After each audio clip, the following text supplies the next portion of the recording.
Thank you very much, members, for being on time for a prompt start. Good afternoon, everybody, and a very warm welcome to the Somerset Council Annual General Meeting here at the Canal Side, Bridgewater, on the 21st of May 2025. I'd like to welcome you all here, particularly the aldermen present. Great to see some aldermen in attendance here today. Before we start, I would also like the council, please, to welcome Councillor Diogo Rodriguez, who's now the opposition group leader and leader of the Conservative political group. Welcome to Diogo to that position. Also, Benty Height, Councillor Benty Height, who's now the leader of the new Reform UK political group of the council. I'd also like to extend a thank you to Mandy Chilcott for her work as the former opposition group leader. Thank you very much indeed to those three. Okay, so a couple of domestics. So I'm going to remind everybody that in line with legal requirements, this meeting is being held face-to-face, but members and the public can join online and participate at the meeting. It is only councillors present that are taking the decisions at the meeting. Officers in attendance are there to provide advice to the council. The agenda and papers have been published on the council's website on the 13th of May. The meeting will be live webcast and the council will be making an audio recording of the meeting, and this will be published on the council's website in due course. There are no planned fire drills today, and in the event of a fire alarm, please follow the fire exit signs and congregate in the car park. If anybody present might need assistance in exiting the building, then please let one of the Democratic Services team know. If members in the room wish to speak, please raise your hand, and myself as Vice Chair, if I get elected, and the monitoring officer will note your name, and when it comes to your turn, please use the microphone on the desk in front of you. For members joining the meeting virtually, please raise your hand in the hand facility in the Teams function, and the Chair will invite you to speak. Can I ask that people only speak when invited by the Chair of Council to address the Council? And finally, we can request, please, that members and officers please say your name and role before speaking. Okay, thank you, members. Thank you very much indeed. So we'll start with agenda item 1 is the election of the Chair of Council. So do I have any proposers, please, for that position? Thank you, Bill. Thank you, Mr. Vice Chair, and it gives me very great pleasure to propose Councillor Mike Best to be continue as chair of this council. I think he's done an admirable job in controlling our proceedings in full council meetings, but also he plays a fantastic role in being around in the community, representing this council. I know he goes to events all over the place, and it's not as straightforward with a council as big as this. So I do commend him for his diligence in doing that, and look forward to another successful year. Thank you, Bill. Do I have a seconder, please, for that position? John, thank you. Yeah, thank you, Mr. Vice Chairman, or not quite yet. Yes, it's an absolute pleasure to second Mike for this role, and I put myself with the or recognise the comments made by Bill Revens as well. He's been an exceptional chairman during this year. No hesitation whatsoever in seconding. Thank you. Thank you, John. Thank you very much indeed. So can I just look at the floor? Do I have any other nominations, please, for Chair of Council on the floor, please? No? Excellent. That's excellent. So if no other nominations for Chair, I would report the Council's appointment of Councillor Mike Best as the Chair of Council for 25 to 26, and invite Mike to come up and say a few words. Congratulations, Mike.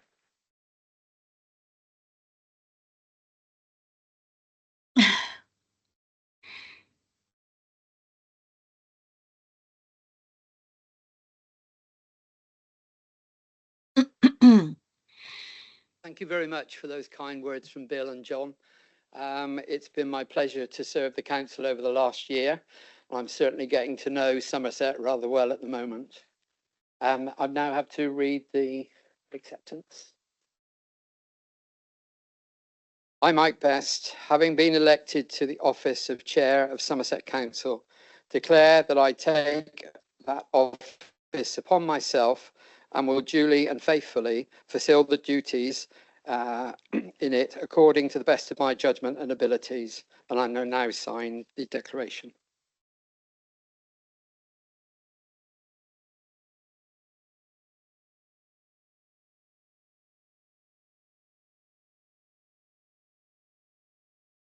Right, moving on to item 2 of the agenda, which is the election of vice chair. And I would like to propose from the chair that Lee continues also for another year. Lee has done a very good job of supporting me through this year. And like I say, I'd like him to continue the work. So do I have a seconder? Diogo. Chairman, yeah, happy to second Councillor Lee Baker, echoing your words. Councillor Lee Baker, sorry, brings a lot of amusement to the group and entertainment as well. So we do much enjoy everything he does in supporting you. Thank you. Thank you very much. Are there any other nominations? If not, then I declare that Lee is appointed for the next year. Congratulations, Lee. Thank you. Okay, please.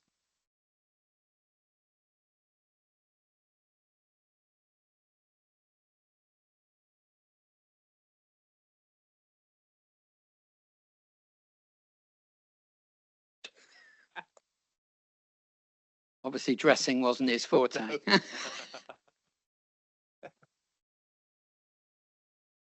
Thank you very much, members, in having faith for me for another year. Goodness knows why, but thank you for your kind words, Diego. Much appreciated. I, Lee Baker, having been elected to the office of the Vice Chair of Somerset Council, declare that I take the office upon myself and will duty and faithfully fulfil the duties of it according to the best of my judgment ability. I will now sign that declaration.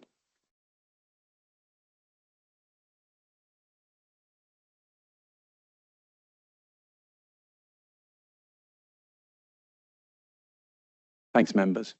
Okay, thank you, Lee. Right, back to business. Item 3, which is apologies for absence, and I pass over to Scott. Thank you, Chair. I've had apologies received, but I do note some councillors are joining online. But I have apologies in relation to councillors Ujla, Bailey, Woodman, Dimmery, Dunk, Govier, Ham, as in Councillor Philip Ham, Councillor Healy, Kay, Councillor Tessa Munt, Councillor Nicholson, Payne, Pierce, Hurlston, Councillor Rob Reid, and those are the apologies I've received, Chair. Thank you very much. Are there any further? Yes. Chair, I don't know if you said Councillor Dawn Denton, but she's online as well. Okay, any further? No? Okay, that's fine. Oh, yes. Yeah, Derek Perry, have you got? No, can we add Councillor Derek Perry? I think that he was called onto a court case, but maybe here later. And Mike Rigby phoned me just before. He is running late. Okay, thank you very much. Okay, with those noted, if we move on to item 4, which is the minutes of the previous meeting held on the 26th of January 2025. Is it agreed that I sign them as a true record? Okay, thank you very much. Right, item 5, declarations of interest. Back to you, Scott, again. Chair, I've received no declarations of interest in relation to matters on this agenda. Thank you. I can't see any hands in the room. So we will move on to item 6, which is public question time. Just to remind the speakers today that they have 3 minutes to put across their question, which will then be answered by an executive member. The list that was produced, James Gibbons, the petition has been withdrawn, so that comes off. Steve Oberston, unfortunately, let me know that unfortunately he can't be here, but Oliver Patrick has volunteered to read out his question. So can I pass across to you, Oliver? Thank you very much, Chair, for letting me read on behalf of Stephen, who is a resident in Coker. So his words were as follows. I have been an active volunteer at the Yeovil Welcome Hub, assisting with Ukrainians who've come to the UK under the humanitarian schemes in place for the last few years. In the last 18 months, we've also had other immigrants and asylum seekers come to the hub to seek help. Welcome hubs like ours do amazing work, often unseen by many. We work with people fleeing persecution in their homeland, people fleeing war zones. I've had first-hand experience helping to find housing for these people in Somerset. The situation is desperate. Contrary to popular belief, asylum seekers aren't living a life of luxury. They receive just £7 a day to live on. If the accommodation provides meals, asylum seekers get just over £1 a day, £1 a day to live on. The good news is that councils across the UK were given funding to help with housing refugees. And I believe Somerset Council used this funding to purchase 12 properties, which can then be brought into the council's housing stock at a later date. There was a members' briefing published yesterday afternoon, which I think detailed it was more than 12 properties, but I haven't had a chance to double check that. It should be celebrated that Somerset Council has taken this pragmatic approach, accepting funding for asylum seekers and then using that funding to increase the number of council houses in Somerset. The immigrants I know and work with want to say thank you to the UK people for supporting them. My heart sinks when I read motions like the one you will discuss later in this meeting. Asylum seekers make up a tiny number of people in Somerset. They are not responsible for the housing shortage in this county. I would therefore ask you all to vote against the housing motion you will discuss later today. Thank you, Chair. Thank you, Oliver. Can I ask Sarah Wakefield, please, to respond? Yes, thank you. I have just a very short response because there isn't really a question in that, actually. Thank you for your contribution to the debate over the motion coming to full council later. I'm very grateful to you for taking the time and trouble to participate. Thank you. Thank you very much. Our next speaker is Sajid Jabaskal. I'm sorry if I pronounced your name. If you'd like to come to the microphone in the centre.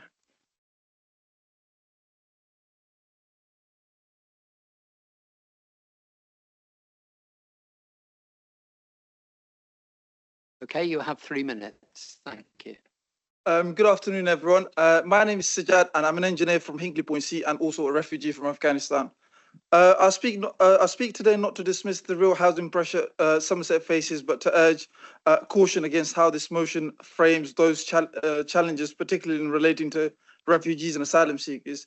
I know this motion is not intended to cause any harm, and I want to acknowledge that the Member of Parliament for Bridgewater, who's supporting this motion, has been personally kind and supportive for me, for which I'm very grateful. Many Afghans, including those coming through the Arab scheme, stood beside the British forces, risking their lives in support of democracy. To suggest their resettlement is a burden dishonors their sacrifice. I know that may not be the intention of the motion, but wording can easily fuel division and misunderstanding. Instead of framing newcomers as a strain, why not turn this challenge into an opportunity?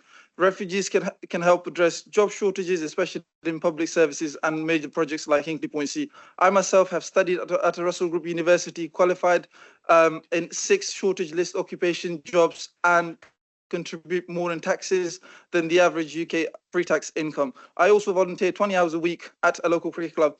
I'm just one example of what's possible when support and opportunity are given, for which I'm very, very grateful. Somerset has a proud tradition of compassion. Let's build on that legacy, not weaken it. I know this motion means well, but we must be careful with our words, and that our words aren't twisted into a wider agenda that paints refugees as a problem. Hinkley Point C is not a burden. It is a long-term investment in Britain's energy independence and local prosperity. It has created over 22,000 jobs and opportunities, many of which are open to local residents and newcomers. Instead of being seen as a source of pressure, Hinkley should be considered as a driver of opportunity and a reason to strengthen housing investment. To conclude, I understand that blaming refugees and asylum seekers is a hot topic. It grabs attention, likes and comments. But let's be sensible and avoid divisive language of framing. The truth is asylum seekers do not have access to social housing directly, and their presence does not come at the expense of local residents, as accommodation is funded separately by the government. Refugees are not a burden. They are individuals seeking safety and the chance to contribute, just like anyone else. Hinkley is a once-in-a-generation opportunity for Somerset, and we should be focused on how we can all contribute to making it a success. So my question to the council is this: as representatives of Somerset, is this really the best solution you have to offer for a national issue that requires unity, investment and vision, not division? Thank you very much.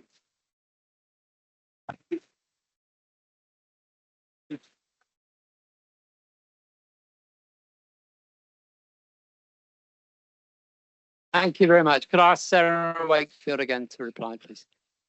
Yes, thank you very much for your taking the time to articulate so very clearly your thoughts and position on this motion to full council.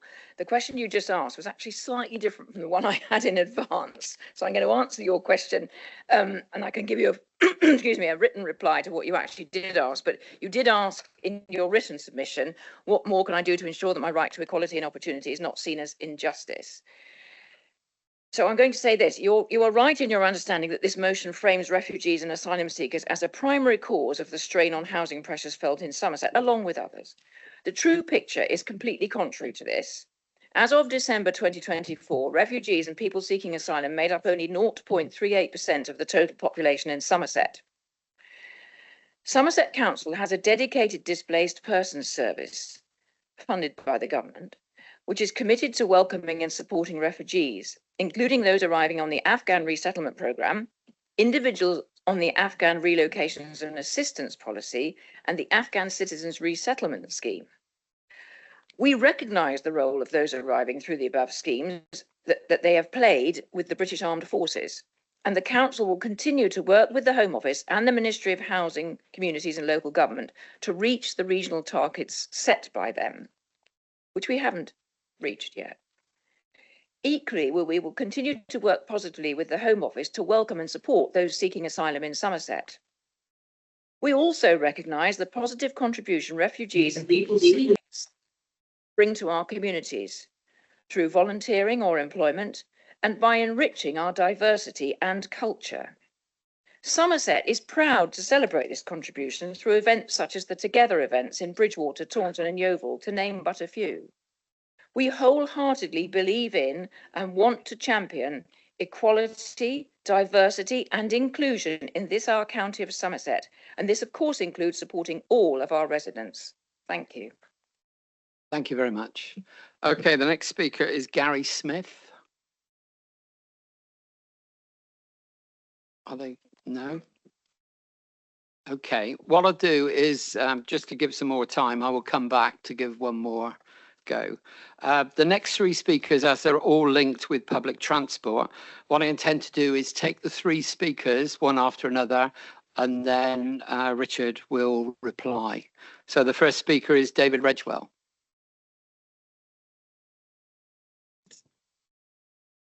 Thank you, Chair.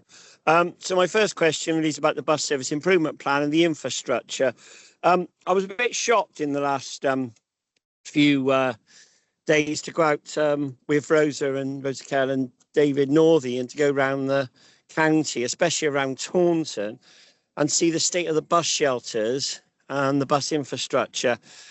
And then go to Minehead and find there was no bus infrastructure at all in the middle of the tourist season.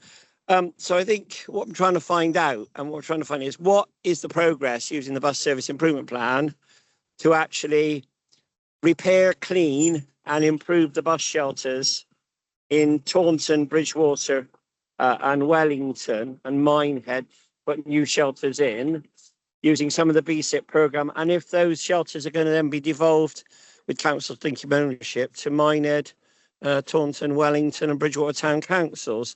Second point is what progress is being made on the Taunton Transport Hub, which is a very important regional bus station for the county and for South West England, for National Express and for First. We have a lot of buses, brand new electric buses bunched up in the town centre with not enough stands and not enough bus priority measures to make sure those buses run on time. The Dunbar works don't help with the buses to Burnham for Weston-super-Mare from Taunton. And then my second point is branding. We promised that we brand Transport Somerset on our buses to the DFT and on our shelters and infrastructure. I've seen no brand, and yet the north of the county, the West of England Combined Authority and North Somerset area has West Bus and everything's branded. The fear we have is that First Group has 26 brand new buses in Somerset. If they're not branded with Somerset's brand on the side, they're easy to be moved around to other parts of England, Scotland and Wales. And First has a habit of doing that. So branding is very important. Also, I note that branded buses for the Park and Ride site happen to be running in the Plymouth area at the moment and in Exeter. And my third point really is a regional one. We have a very good rail service to Taunton and Somerset, to Manchester, the North, Edinburgh, York and Birmingham, but we're short of rolling stock down to Plymouth and Penzance. Would the council, with Western Gateway and the Peninsula Transport Board, which I believe Richard's the vice chair of, raise with the Secretary of State, Heidi Alexander, one of our local MPs, the issue we've got rolling stock, which should be running through the county of Somerset and South West England, sitting in depots off lease, 8 of them at the moment, whilst people stand on trains into Taunton when they're trying to visit places like Minehead or Butlins or go into other parts of our beautiful county. Those trains should be in service in Somerset and the West Country, not sitting in rail sidings. So perhaps the MPs and Vera Hobhouse could raise that with Secretary of State. Thank you. Thank you very much. Can we move on now to Rosa Kell?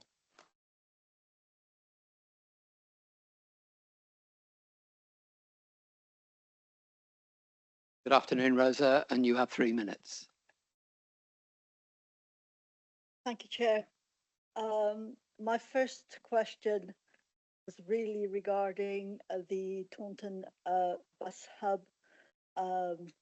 Since the question was submitted, I have heard, as I'm sure we all have, that... Could you move the microphone towards you? I think it's getting hard to hear at this end.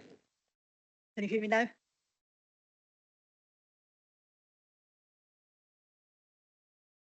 Can you hear me now? Thank you. My question when originally submitted was regarding the Taunton bus station, bus hub.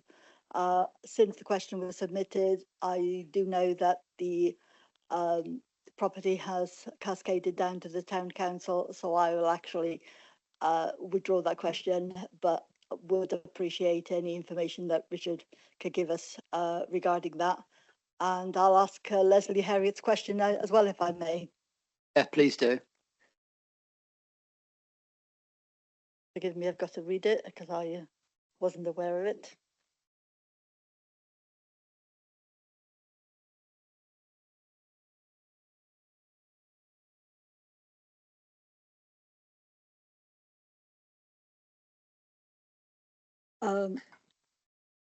The question is, what action is Somerset Unitary Council and Taunton Town Council is taking with regards to repair, replace and clean the bus shelters in Leddymead Road, Dorchester Road, the shops section, Rafa Cub, Binden Road, Greenwich Road, Gypsy Lane End Cemetery, the Parade, Castleway and County Hall. Obviously the shelters are very, very old, very badly damaged and graffitied. It would be nice to know that something is being done about them. What progress is being made with regard to changing timetables across the whole of Somerset and Taunton, jointly with First Bus South Group, Stagecoach, West, Hatch Green, Somerset Council's own fleet, National Express, the Falcon coaches, the Stagecoach services, the Flixie bus coaches, the National Expresses coaches, and also what plans do the council have with regarding to putting real-time information boards at some of the bus stops, certainly in the Parade, and also at the Shell Garage, or hopefully at the Bus and Ride, the Park and Ride. Thank you very much. Thank you very much, and thank you to all 3 questioners. I'd like to go to Richard Wilkins now to reply to all 3, please. Thank you, Rose, and thank you, David. And if you could pass on my thanks as well to see. Firstly, I appreciate you slightly gone off script a bit, David, from your entered questions. And I think a lot of the questions, especially regarding Peninsula Transport, is probably best made at Peninsula Transport. I'm sure you'll be there, as I've seen you at many other Peninsula Transport boards. But the majority of the questions raised refer to activity we said we would deliver through the BSIP 2025-20 funding allocation. We will continue to update on progress through the Bus Advisory Board and suggest that you keep in touch with that forum for further updates. For more precise answers on question 5A and 5B, Somerset Council has very limited revenue budget for maintaining bus shelters. However, funding from the 25-26 BSIP allocation has been allocated to develop a rolling out of bus stop improvement programmes across the county. This will include development of a strategy which will set minimum standards, including branding for bus shelters. But 5C, Somerset Council works closely with Peninsula Transport and the train operating companies through Peninsula Rail Task Force. We are not aware of any issues with rolling stock that would cause capacity issues during the busy summer period. However, we will be investigating this further, and I suggest you bring that question to the board. Question 6, a project has commenced with First South West to deliver a county-wide public bus timetable booklet in line with the September timetable changes. I appreciate that. I don't think that was really asked, but it was in the questions that you brought. And question 7, a number of shelters in Taunton form part of the Clear Channel agreement, whereby the suppliers maintain the shelters in return for use of advertising space. The wider bus stop improvement programme referred to in the response to questions 5A and 5B will review and address the issue across the county. 7B, details of the upcoming road closures are shared with the operators as we are made aware of them, and the operators notify us of any particular impacts these may have. The operators update their web pages with any service disruptions, and the Somerset Think Travel web page also updates you with this. And finally, we are exploring options for delivery and ongoing maintenance of real-time information at key bus interchanges across the county. And again, thank you very much for your questions, and I look forward to seeing you at the next Bus Advisory meeting. Thank you very much. Thank you, Richard. Okay, our next speaker, Bernice, also cannot be with us today, but Adam Dance will now read it on her behalf. Thank you, Chair, and congratulations on being re-elected as Chair. Dear Somerset Council, I read with dismay that Somerset Hospital Foundation Trust is closing the maternity unit at Yeovil Hospital, initially for 6 months, but with no clear plan to reopen the unit. This leaves us with one functioning maternity unit for nearly 700,000 people. This is not just a problem for families in Yeovil, but affects families across the county, as the existing maternity unit at Taunton is already under pressure and won't be able to cope with thousands of extra births each year. What action is the council taking to support hundreds of worried mums-to-be? Can Somerset Council seek assurance that Yeovil Hospital will not be reduced to a second-class service? Thank you. Right, Graham Oakes, please, to respond. Thank you, Chair, and my congratulations for your re-election for that role. Thank you to Bernice for her question. Somerset Foundation Trust has taken the difficult decision to temporarily close the special care baby unit and inpatient maternity services at Yeovil District Hospital for an initial period of 6 months. This is in response to an inspection by CQC of the paediatric services at YDH in January. Can I just emphasise, not the MAT unit, paediatric services, the issuing of a warning notice requiring paediatric care, the care of children, to improve at YDH. The decision was taken by the Somerset Foundation Trust to close the neonatal inpatient unit, and as a result, it has also had to close inpatient maternity care in Yeovil, as the trust tell me that maternity units are unable to function without a fully staffed and safe neonatal unit to care for premature and unwell babies. Since I drafted this response, I'm now aware there is a midwife-led unit very successfully in Frome, so I must acknowledge their existence. Somerset Council staff from Health Visiting Services, Stop Smoking Services for Pregnant Women and their families, and wider children's services are working with the Trust to ensure that first and foremost people get the care they need. 3 hospitals provide maternity and paediatric care for the population of Somerset, 580,000 people.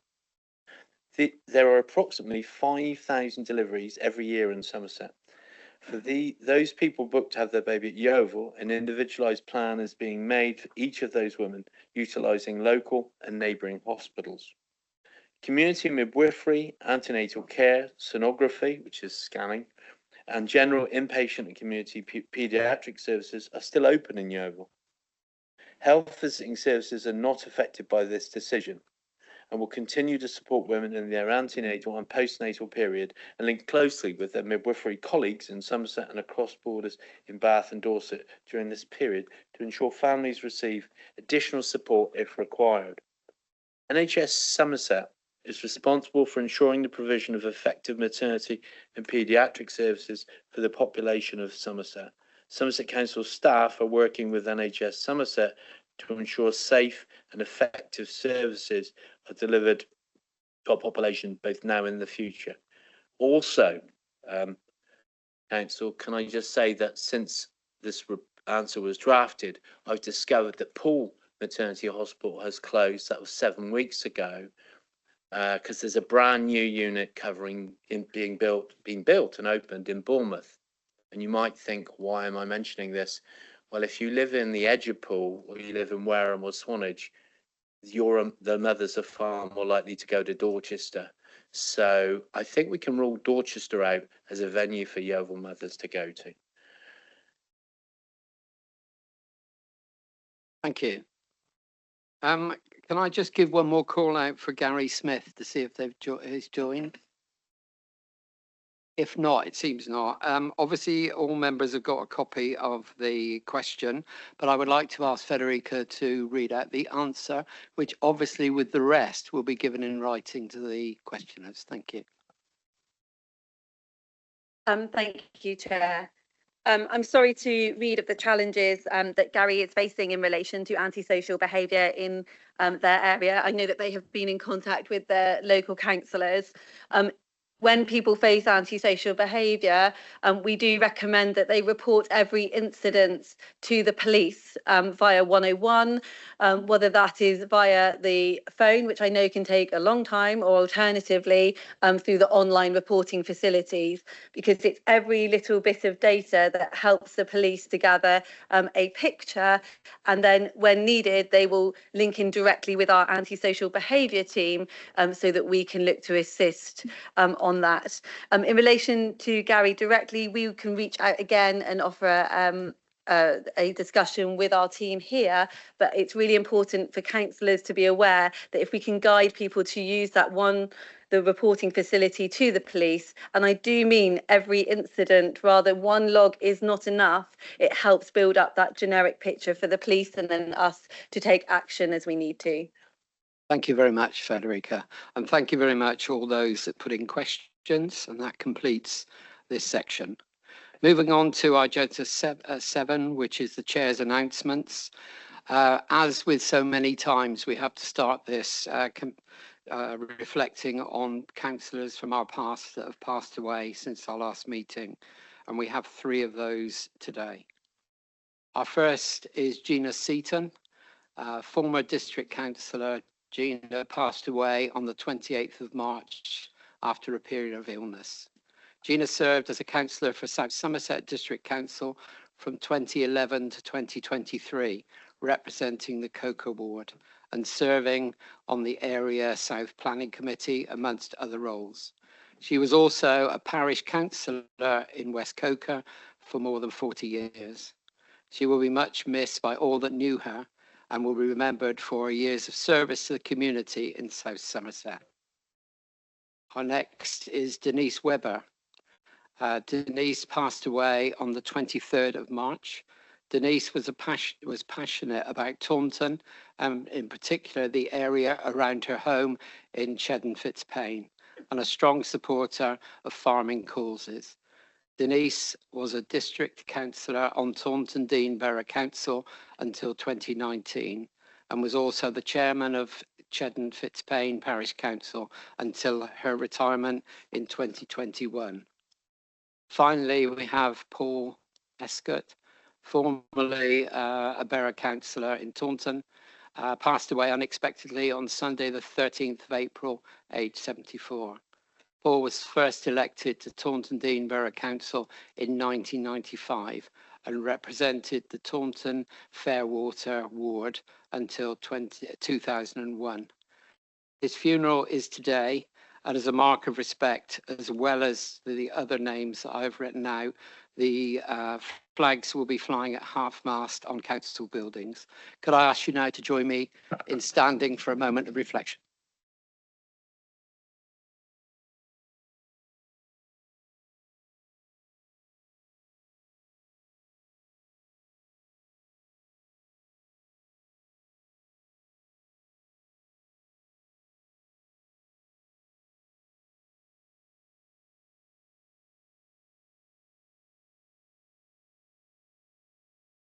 Thank you very much. Please be seated.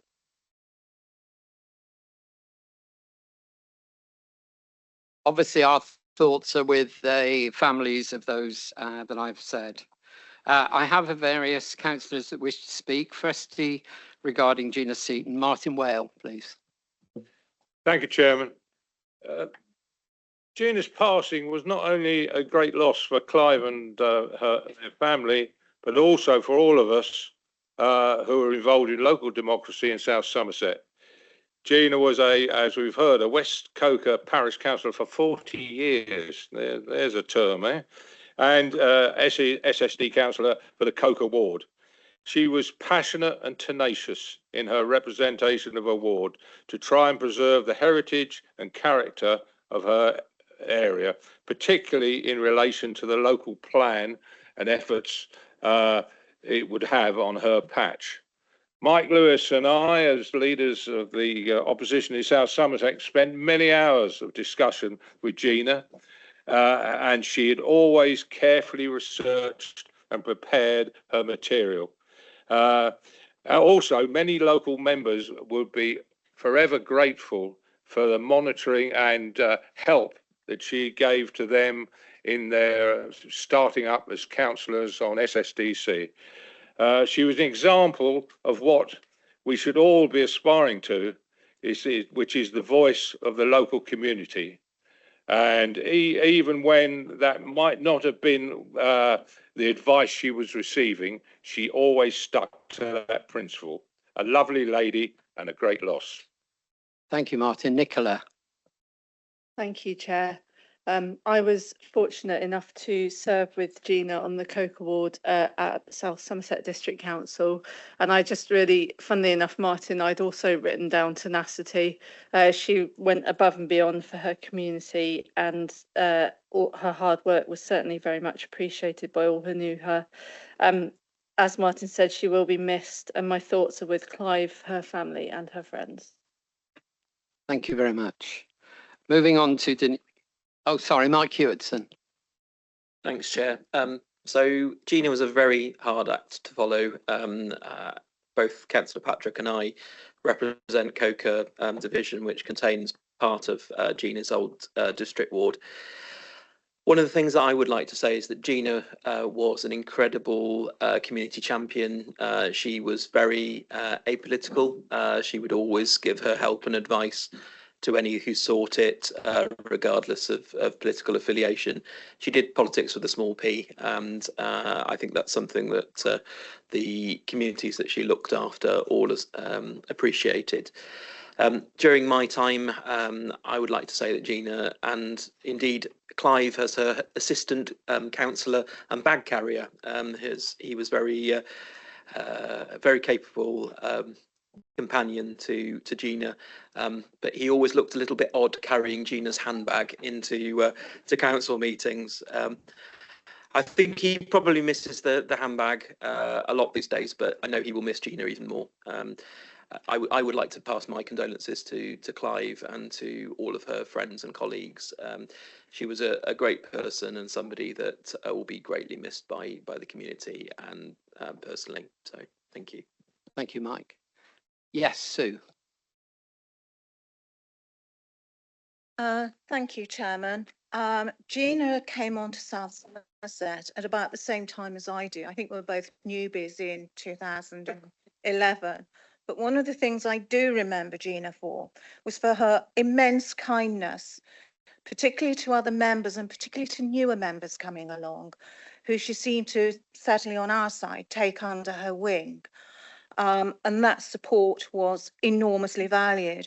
I respected her, the other points raised, her tenacity, her attention to detail, and her sheer passion for her subjects, and how she was able to put things over. She was a truly lovely lady. She will be a huge loss to a family. It will be an aching void that will be, I imagine, quite difficult to fill. Rest in peace, Gina. I admired you enormously. You were an example and a role model for any woman looking to come into politics as to how to conduct yourself.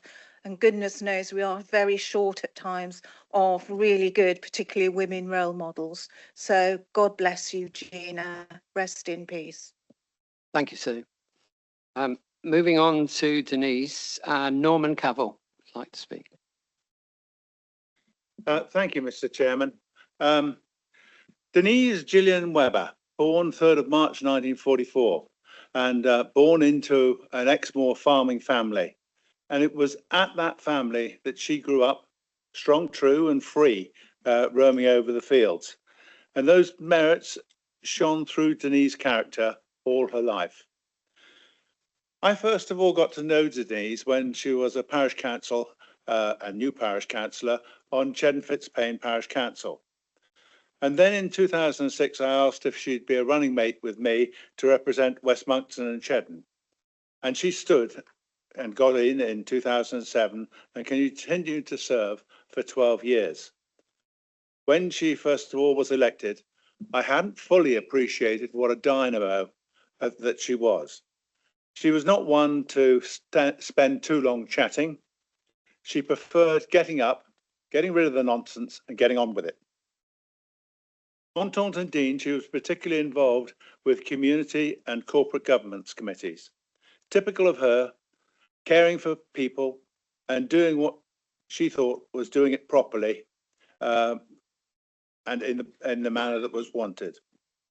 She also served on planning committee, and for those of you that remember her, she was certainly not quiet there in expressing her views. She became chairman of the Cheddar Parish Council in 2011 and served for 10 years. Took the community through the difficult years of the COVID effects. But she was really a great help with West Monkton in establishing Mainbrook Country Park and Somerset Wood. Denise had a large and growing family. And when the First World War Memorial Stone was to be dedicated in Mainbrook Country Park on 2018, 4 oak trees were to be planted. 3 of them were planted by school children from the 3 schools in the 2 parishes. And one of those children was her great-granddaughter, Indy. And soil had been brought over from Ypres, and Indy, her granddaughter, used it to plant one of those trees. She leaves behind her a community that regarded her well and is sadly missed.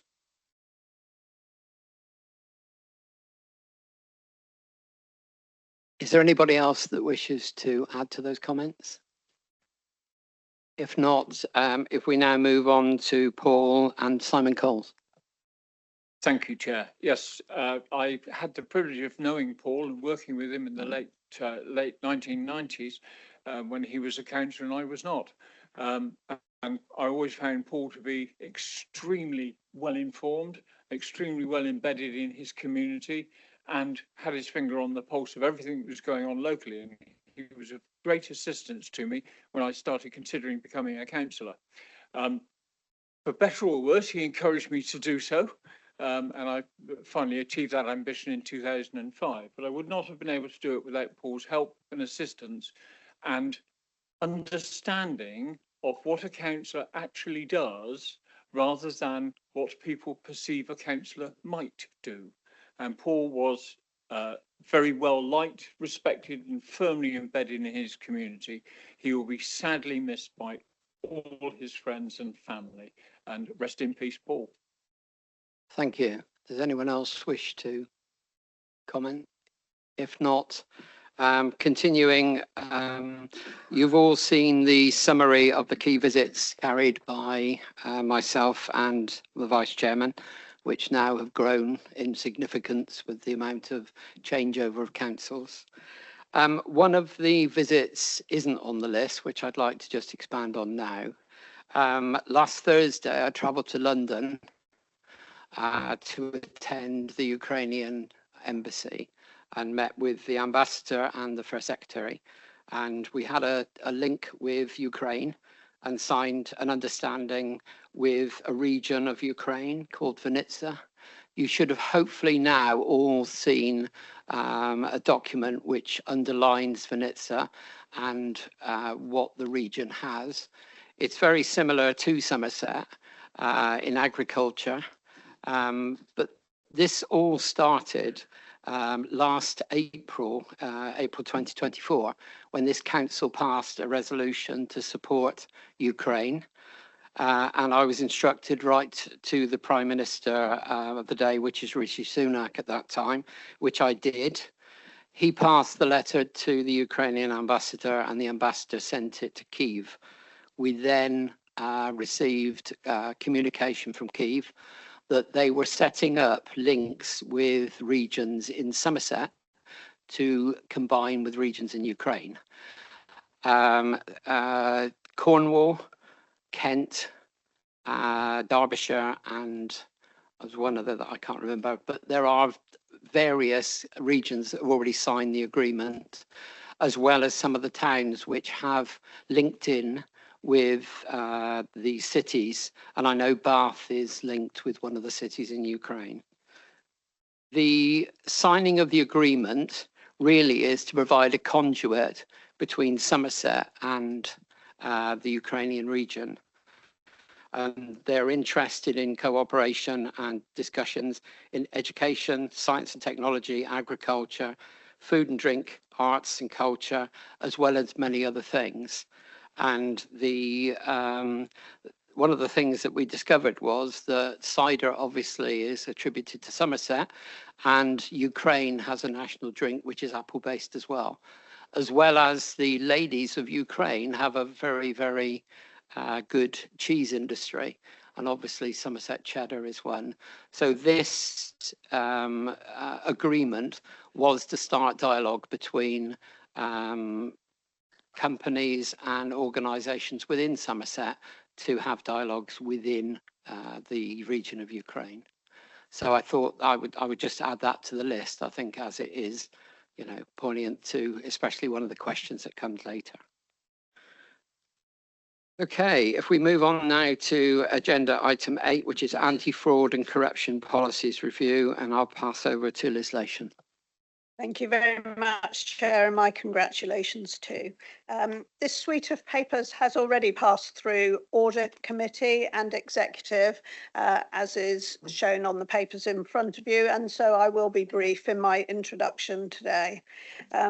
This is a very important suite of papers for this council, and the position, our position, is strengthened through this review and updating of all the papers. We should note as well that whistleblowing forms part of this suite, and there is a separate link which is identified on your papers. There is also a confidential reporting line through Southwest Audit Partnership, and members can see the way of contacting SWAP on page 37 of the papers. And I would also draw the responsibility of members as well as officers to have due regard to this entire suite of papers, and those details can be found on pages 32 and 33. I will leave my introduction at that, Chair, in the belief that there has been plenty of opportunity for questioning at both audit and executive. Thank you. Thank you. Can I go to Mike Hewitson, who is seconding the paper? Thanks, Chair. So the lead member for performance and resources is absolutely correct. This has already been through audit committee. We have given a good kick of the tyres of these documents. I would like to say to all members at this point, in fact to everyone involved with Somerset Council, that fraud is everyone's business.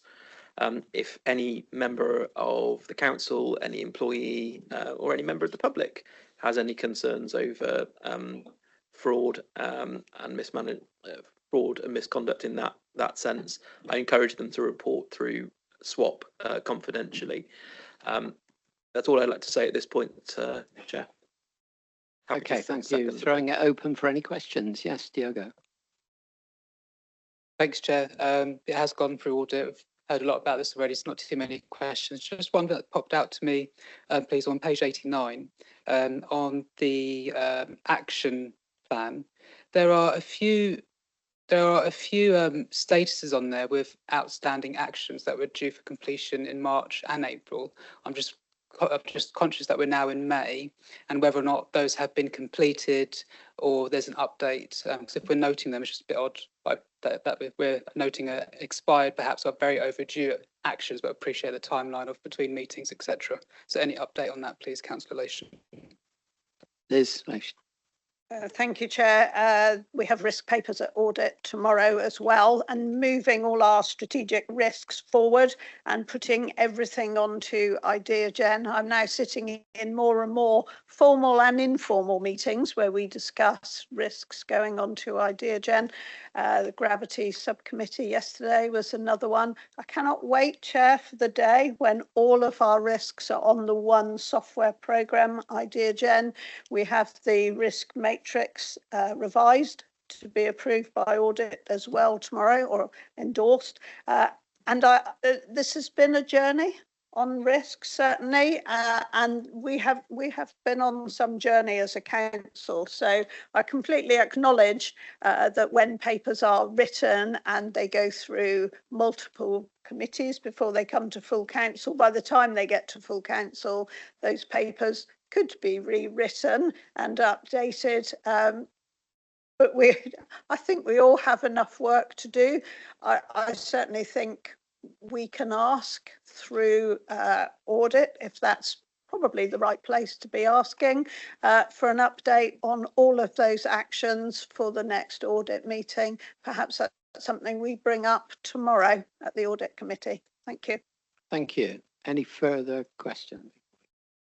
Mike Hewitson, did you want to come back? I was just going to say I'm perfectly happy to pick that up tomorrow at audit committee. Thank you, Chair.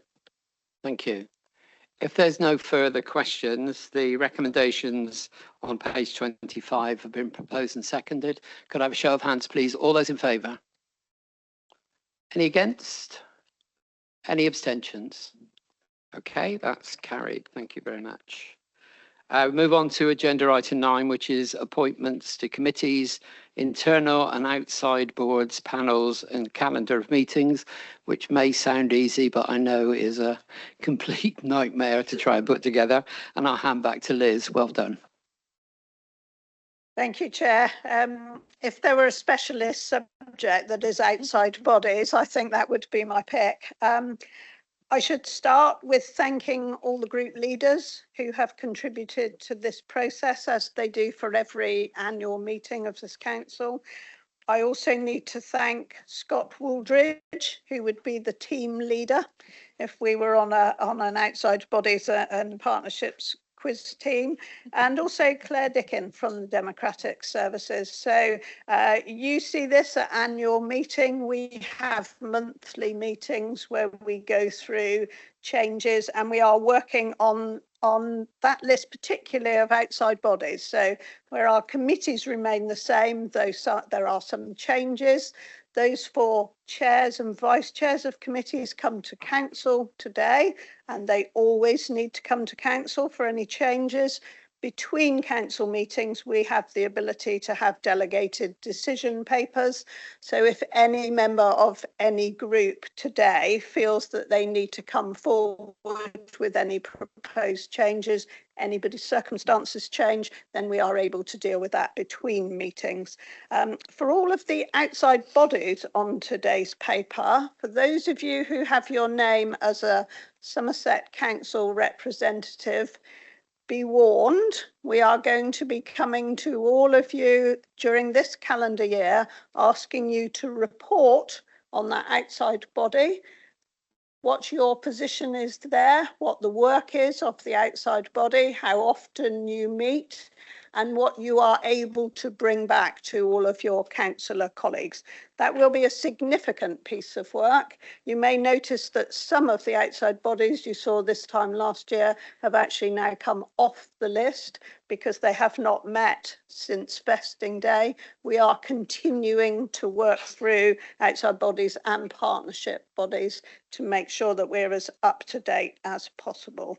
So I'll not say any more, Chair, except to say you're right. There's a lot of work in the back office here, but it is a really important part of running this council. And it is, as we know, a very large council now. Thank you. Yeah. Chair, happy to second. Thank you. Thank you very much. Yes, Sue. Thank you, Chairman. And I certainly welcome Lizzie's remarks about asking for information about the activities of those outside bodies, because we have loads of them.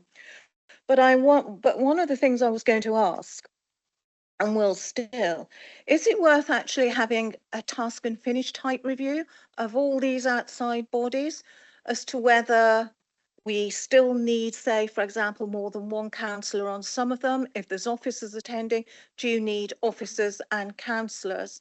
And also clarification over the context that members are sitting there. I know it was one of the first task and finishes I ever did with South Somerset, was looking at our outside bodies.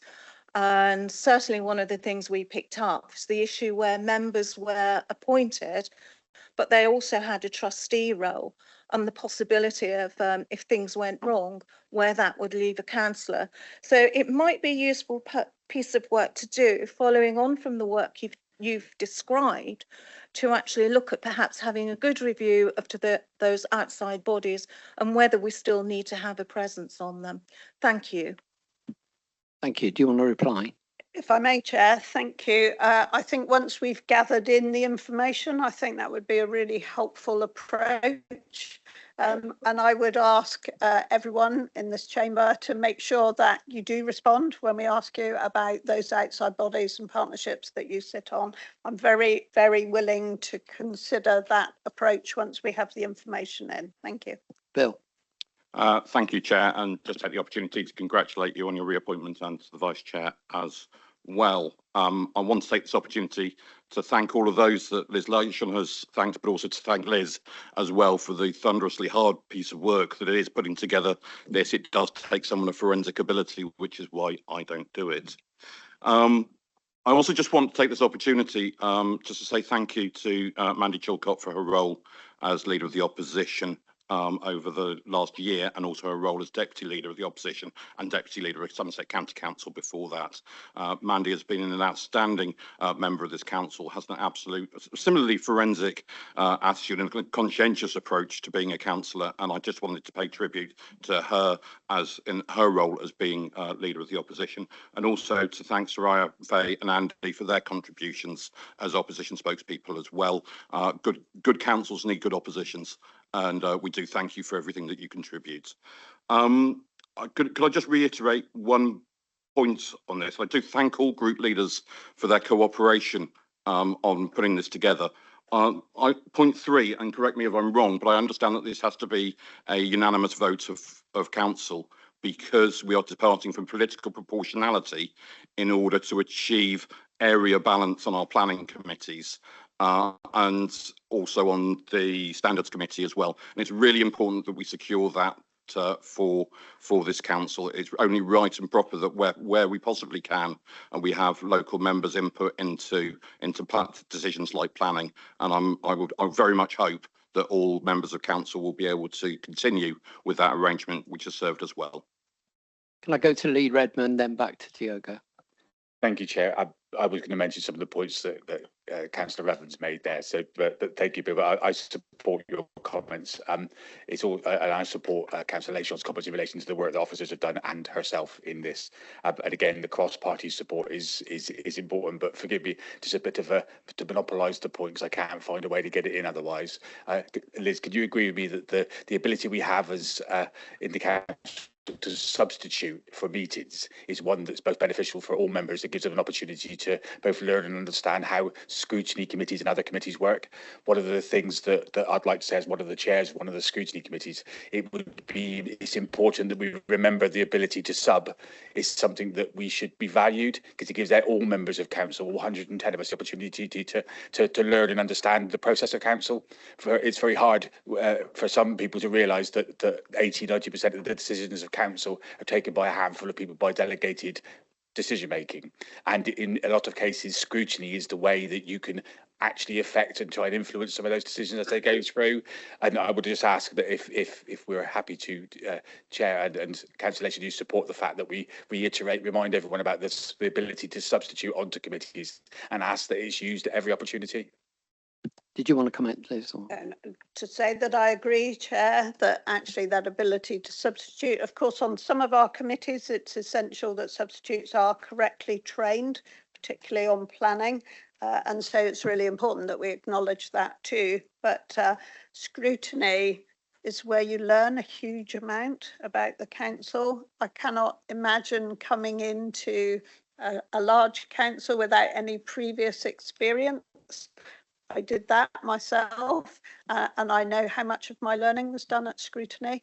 And you're right, in a strong leader model, that decision making is made by a smaller number of people, but they are informed people, and that informing is done through scrutiny. So my thanks to all the chairs, vice chairs, and members of scrutiny. Thank you.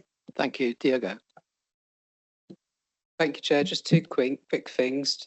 Just to echo what Councillor Revan said about Councillor Mandy Chilcott. She's been absolutely brilliant to Somerset Council in her role as Deputy Leader of Somerset County Council, as our group leader before that, Deputy Group Leader.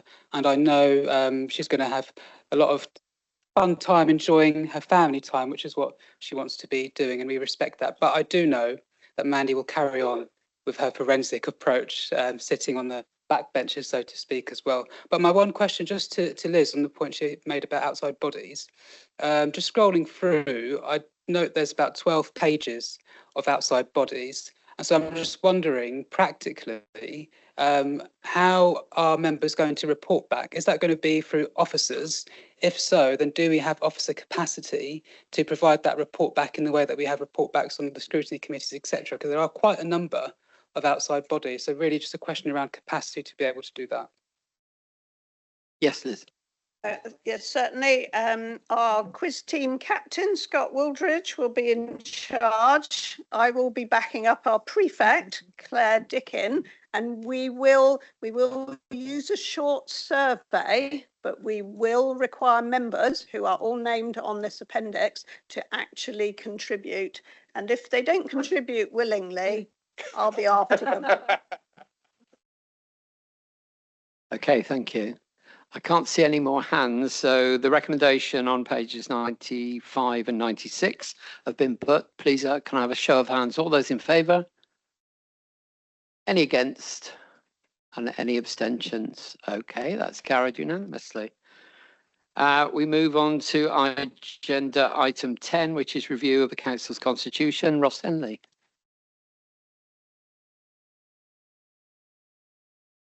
you very much, Mr. Chair. Can I also add my congratulations on your very welcome and deserved re-election as chairman of the committee of the council, and also that of Lee Baker as vice chair of the council as well. Members, I'm not going to introduce the report. I'm just going to leave it as it is and actually move formally the report and await any sort of questions. Thank you. Okay, if we could now move to over to Tim, who is seconding. Thank you, Chair. Happy to second this report as written. Okay, that opens it up to questions. Sue. Thank you, Chair. Regrettably, I wasn't present at the Constitution and Governance that raised this. But one of the questions I have is I'm always slightly concerned when we look at reducing any opportunities for public participation, because full council, apart from the scrutiny committees, is the only opportunity the public have to express their views, their concerns to us, and potentially hold us to account for what we do or don't do.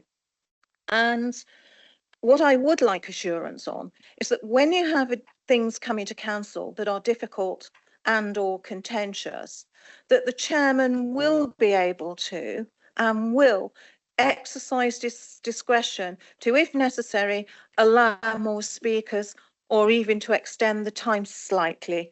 The bit where you could look to cut is maybe when we get very long written answers to questions that are also there in writing, they're scripted in front of us, but they still have to be read out. That's possibly the bit you could maybe look to truncate, as opposed to cutting the amount of time that is given to members of the public who, at the end of the day, it's their taxpayer pounds we are spending. Ross, did you want to take that? Yeah, thanks very much, Mr. Chair. I don't know if myself I would pick that up or Bill. Does Bill want to pick this up? I'm not sure. I mean, I can certainly provide Councillor Osborne a written answer, and in the due time, very quickly, possible. But is there anybody else if Bill wants to comment, or I'll just refer to a written answer? Thank you, Ross. Very happy to contribute to a written answer. We do want to maximise the opportunity for members of the public to contribute, but we've got to be mindful to balance the needs of our meetings to be to conclude in a suitable time as well, which is part of why I've added, for example, members' questions to executive agendas, so that we can try and move. Quite rightly have the questions being asked, but perhaps move them to a different forum to be able to get those in. So absolutely do need to get that to account, but we do need to be mindful of members and officers' time and the cost it does take to hold a full council meeting. So we just need to get the balance right. Martin Well. Yes, thank you. I was on the same point as Sue has just made. I was going to speak the same.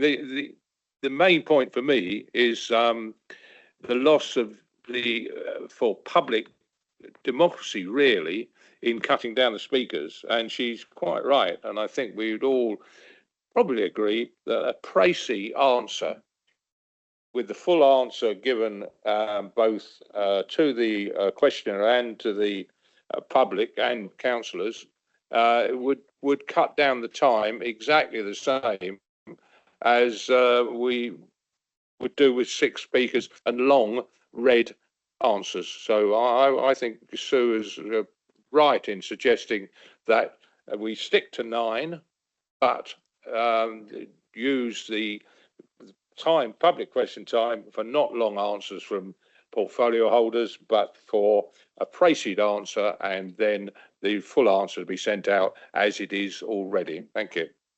Bill? Yeah, thank you. Just to reiterate that the chair does retain discretion on that. I have asked lead members to ensure brevity in their answers as well, but we do. The Constitution already limits it to 30 minutes, and the 9 or 10 is always going over that 30-minute slot. So we've just got to get that balance right. Quite happy for the Constitution Committee to review it, but also for questions to be redirected so that answers can come in other meetings as well, because many of the questions we get might be more appropriate for scrutiny or an executive meeting rather than full council. So there's absolutely nothing in here that reduces the opportunity for members of the public to ask questions of the council. It is the forum in which we are asking the questions. We are trying to stick to that 30 minutes so that members can get away in a reasonable time. We're very aware that meetings have run on, and we need to make sure that members can get to their other responsibilities, whether it's domestic or whether it's city, town and parish council meetings, which they often need to get away to in the evening. So it's trying to get the balance right. We will keep it under review, and if we can improve it further, we will. Okay. Sorry. Oh, Richard. Richard. Thank you, Chair, and congratulations on your appointment. Councillor Evans has pretty much said what I was going to mention, which is that there are other opportunities for the public to make representations to this council.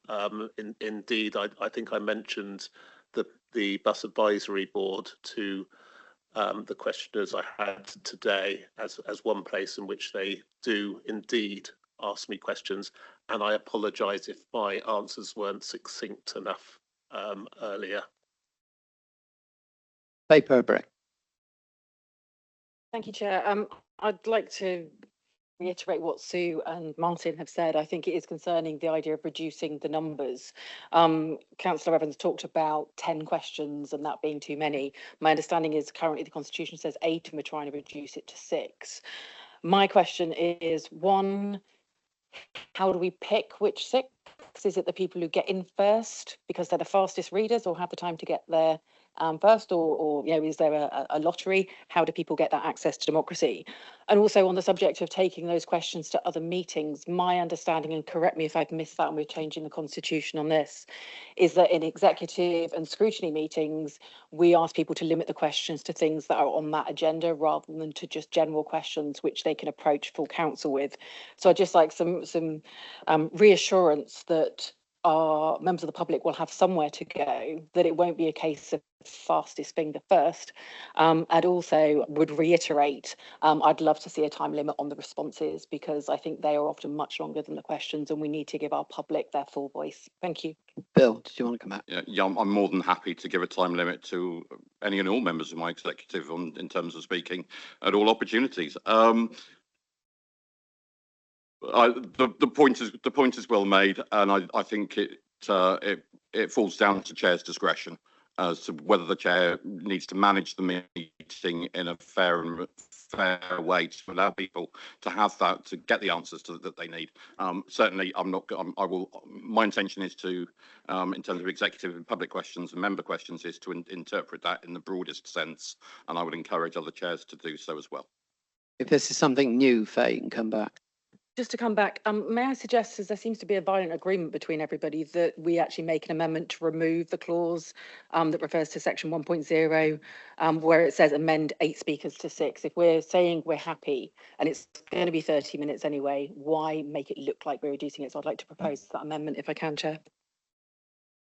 Okay, does that find a second?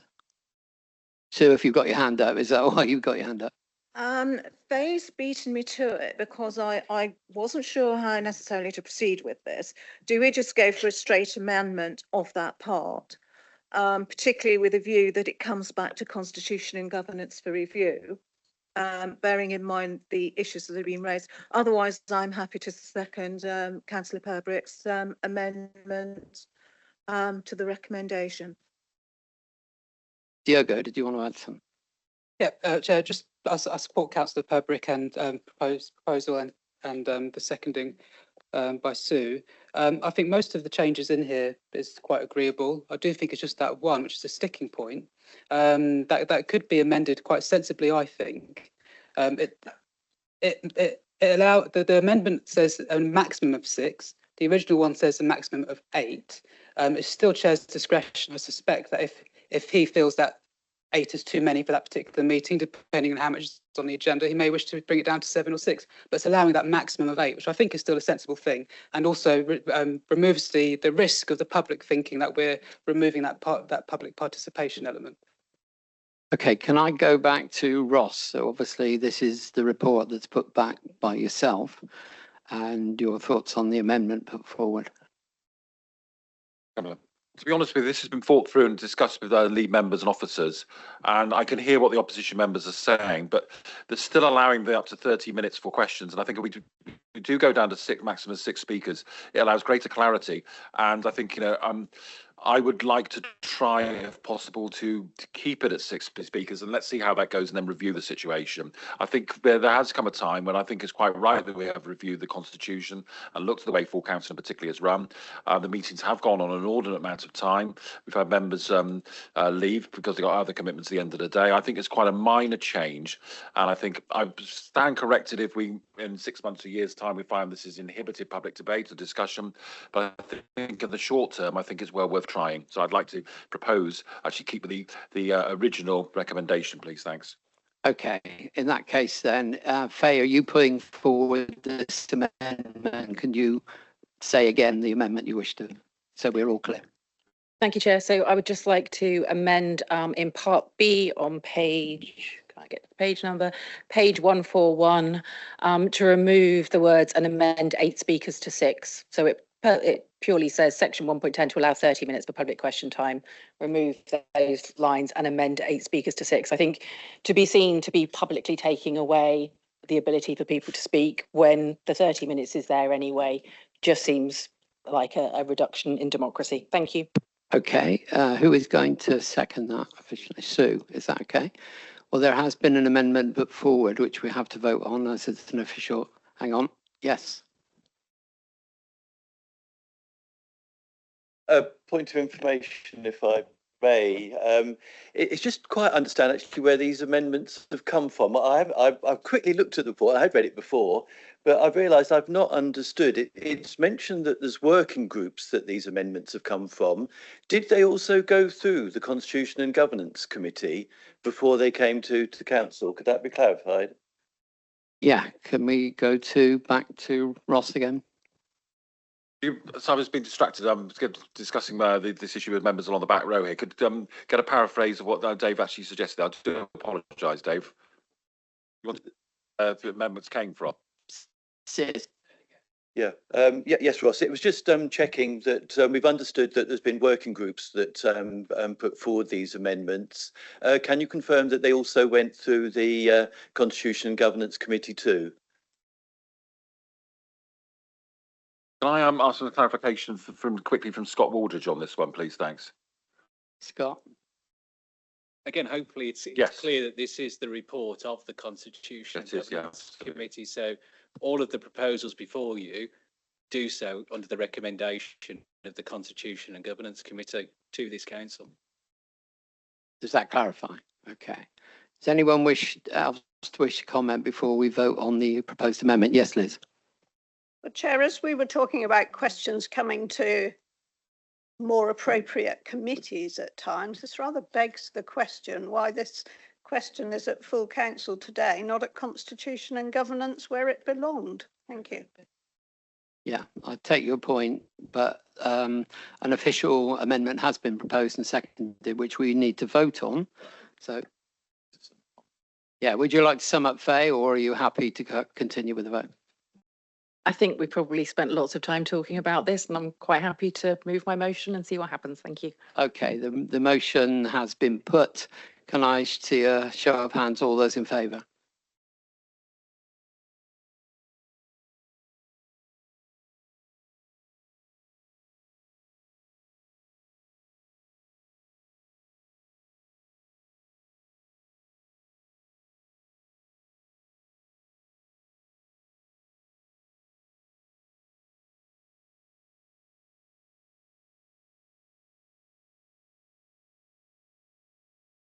Those against?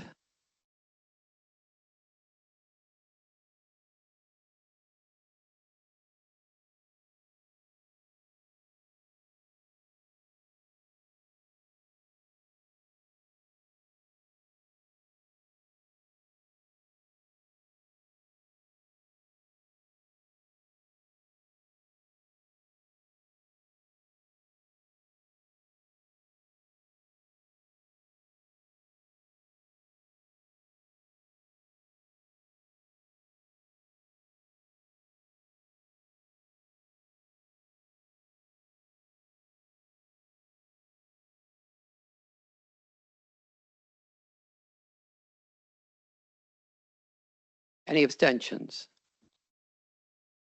1, 2, 3, 4. Okay, that amendment fails. So we now go back to the substantive on the paper, which has been proposed and seconded. Can I have a show of hands, please? All those in favour? Any against? Any abstentions? Okay, that is carried. Thank you. Moving on to item 11, which is a report of the Chief Executive, and I pass over to the Chief Executive. Thank you very much, Chair. I won't add to this report. Members have seen a very similar report previously. The one thing just to flag is on page 343, paragraph 2 flags that we did actually go out to try and seek a permanent recruit for Chief Finance Officer. That process did not succeed in recruiting someone, so we have appointed another interim. Members were involved in that process, but obviously it's the decision of the council to appoint the Section 151 officer responsibility, which is why the paper's here, Chair. Very happy to take any questions. Thank you. Can I go to Bill Revens, who's proposing? I'll formally propose, thank you. Liz? Formally second this very welcome paper. Thank you. Thank you. Are there any questions? Yes, Diego. Thanks, Chair.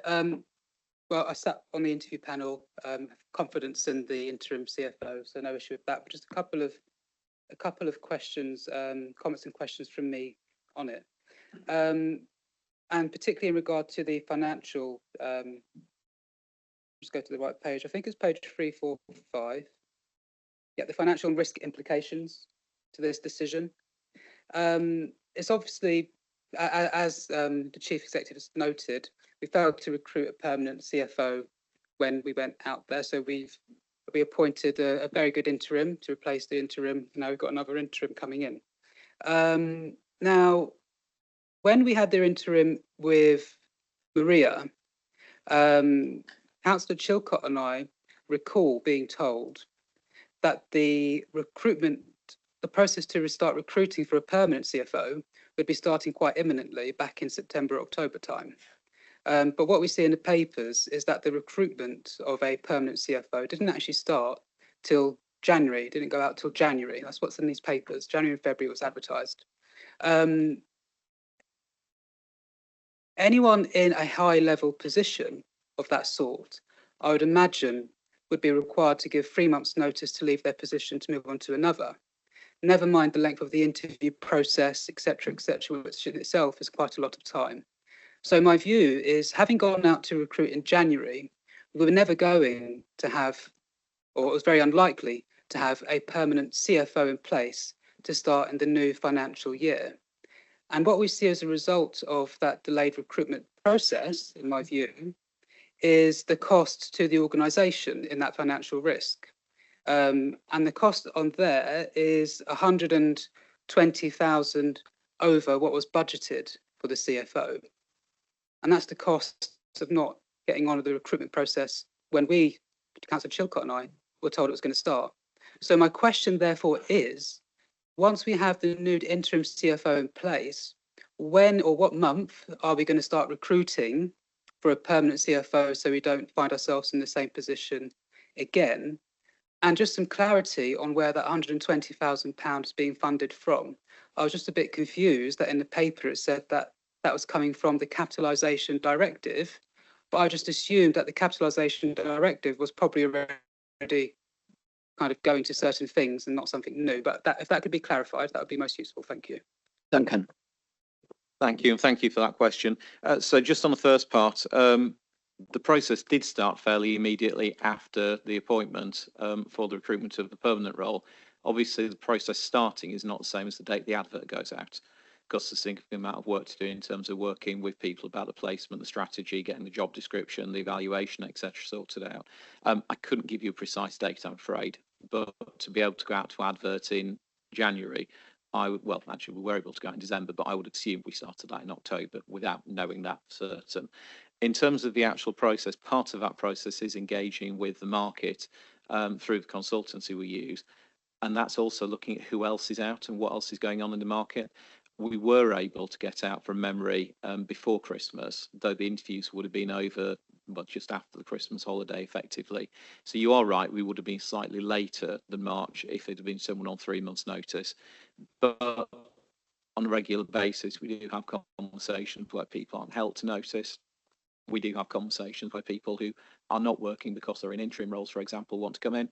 So until we get,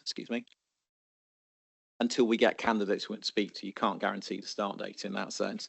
In terms of the funding, there is capacity within the capitalisation direction to fund this cost. We've got a number of areas where we're looking at how we fund things, because as you know, part of the financial strategy is to make sure we don't use reserves unless we have to.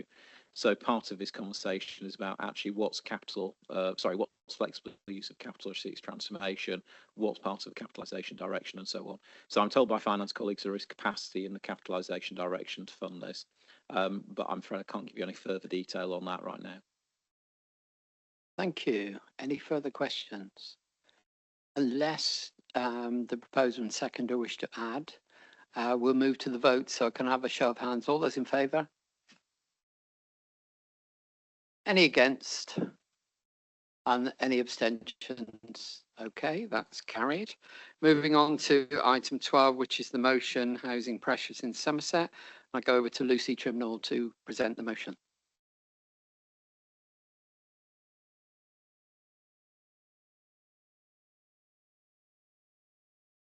Thank you, Chair. And can I I should also congratulate yourself and Councillor Baker on being re-elected as Chair and Vice Chair. So I'm not going to read out the content of my motion for this meeting, but I hope that you've all read and understood it. For a long time, Somerset has been experiencing housing pressures. I can think of a number of people I have supported who experienced the stress of eviction through no fault of their own.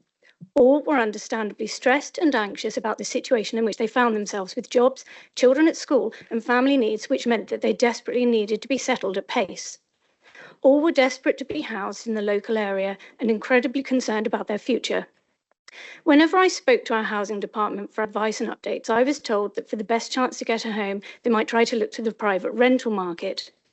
Now, our local Facebook pages regularly feature requests for houses that might become available to rent because there is so little available through letting agencies. And what does come up is very often snapped up before potential renters can make an inquiry. And that's before we bring affordability into the mix. There are a number of reasons for the issues which we have with housing in Somerset. In recent years, nutrient neutrality issues have hampered the progress of building in many parts of this county. We have become a highly desirable place to visit and holiday in, meaning that we are affected by the rise in popularity of Airbnb and second homes. We only need to see headlines like the last weekend, I think it was in the Telegraph, forget Cornwall, Somerset is the place to visit. We are a desirable county for people to relocate or retire to, and of course, we have been identified as a superb county, to do business in, with our excellent connectivity to roads, rail and ports. Hence, we have Hinkley Point C under construction, and more recently, the Gravity Enterprise Centre. Recognising these pressures has led to mitigation measures being implemented in order to alleviate additional pressures on our housing markets. In order to offset some of the potential pressures from Hinkley Point C, EDF have, for example, worked with Somerset Housing and even Pontins to ensure that workers at the site can be housed with reduced effect on their local housing markets. The Gravity Enterprise Centre are addressing pressures on an incoming workforce that might be put on housing by planning for additional housing in and around the site. The nutrient neutrality issue has held up development for years, so to ensure that we can get building going again, work is being progressed on a phosphate credit system. Somerset Council charges an almost punishing double tax on second properties in the hope that it might deter people who want to buy into the second home market. And we all know that one of the reasons for building extra housing across the country is to accommodate the great number of people who are choosing to relocate or retire here. The three resolutions included in the motion are intended to address a different pressure on housing in Somerset, just as the mitigations mentioned above do. By ensuring the government are aware of the additional pressures we already face on housing, we can make a case for dialogue on how we might cope with accepting displaced people. By prioritising Somerset residents for social and affordable housing within reason, we're simply widening the local connections rule, which we already apply to our small towns and villages, to ensure that people can live near their local schools, work and families. And by asking the government to consider making additional investment in housing, we can hope to secure more housing and better facilities for everyone who lives here. Our Somerset community is already made up of a diverse mix of people. This motion speaks on behalf of all residents in Somerset. It is neither divisive or exclusionary. In fact, it's quite to the contrary. By debating this openly, just as we have with the other housing pressures in Somerset, we can offer reassurance to our residents that we have them in mind in everything we do. And as our speaker said earlier in his piece, this motion is an example of someone trying to make a positive difference. Transparency is our #1 goal, and if people in our wonderful county see that we as a council are able to debate anything without fear or favour, then they will be reassured that their concerns are our concerns and demonstrate that we are working for their best interests. Finally, I want to add a note of thanks to the speakers who addressed this council so eloquently at the start of the meeting. Now, obviously, I understand that Oliver Patrick read out on behalf of the Ukrainian, and you also spoke eloquently. As a former veteran myself, I have many colleagues who served in Afghanistan and who therefore relied on the support from those brave Afghans who risked everything to help us. And regarding the war in Ukraine, I have always supported the scheme to offer a safe place to live while war rages on. Were it not for my particularly snappy dog, we would have wanted to be part of the great efforts ourselves. I do thank you for coming today and speaking to us and for sharing your experiences. Thank you. Right, if I can pass to Diogo, who is seconding the motion. Chair, I'd like to second the motion and reserve the right to speak in the debate. Thank you. Thank you very much. Right, I'd throw it open and we start with Sarah Wakefield. Thank you, Chair. I want to start my remarks by thanking my shadow portfolio holder and her colleagues for bringing this motion, which gives me and my colleagues the opportunity to show how wrong and ill-conceived are the suggestions made in and by it regarding housing in Somerset and our displaced persons service. Secondly, I must take issue with the idea that Somerset has somehow engineered itself into receiving a higher number of displaced persons than other parts of the country. The government sets the quota for each county based on an assessment of population, housing, infrastructure, transport, employment, volunteering opportunities, and our homelessness figures. The basic premise behind the motion today is that the pressure on housing supply in our county is further exacerbated by the need to provide housing for such displaced persons. That is simply wrong. What is true is that several factors, some of which were mentioned by Lucy, mostly outside our control, local control, have slowed the supply and delivery of new homes. These are: 1, the requirement for nutrient neutrality, some 18,000 homes being held up at one time, although that number is reducing now as we bring forward solutions. 2, the slowing down in the delivery of completed houses due to the lack of trained trades needed, particularly since Brexit, and shortage of materials. 3, the high interest rates caused by economic instability, I think it's called Trussonomics, and the stalled reform of the planning system. That planning reform, I might add, in my view, most urgently needs to address viability claims by developers, which has the effect of depressing and sometimes eliminating entirely the numbers of affordable homes we can secure on many of our developments, whilst those same house builders sit on land banks which need unlocking too. None of these factors has anything whatsoever to do with displaced persons in Somerset. Hinkley C's steadily increased requirement for workers on site has meant that some rented property has been taken up by their workforce, and this has caused something of a scarcity of homes for Somerset residents to rent in some areas, and may also have driven up rental costs. Most of Hinkley homes, however, are being driven by them themselves, at some of them which Lucy mentioned. Whilst there is no denying that this has happened, once again, this has nothing to do with the housing of displaced persons. There is also in Somerset a disparity between average earnings and average house prices, as well as the fact that the local housing allowance has not been updated to reflect increasing housing costs. Let us take a quick look at the figures. People seeking homes and registered on our Home Finder register, 12,734 in April 2025, representing 2.19% of our Somerset residents.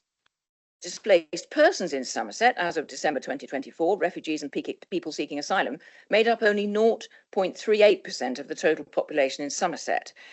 And members will be aware that we have recently published a Q&A about figures and refugees and those things on our website or on our advice to members, so you can read that there.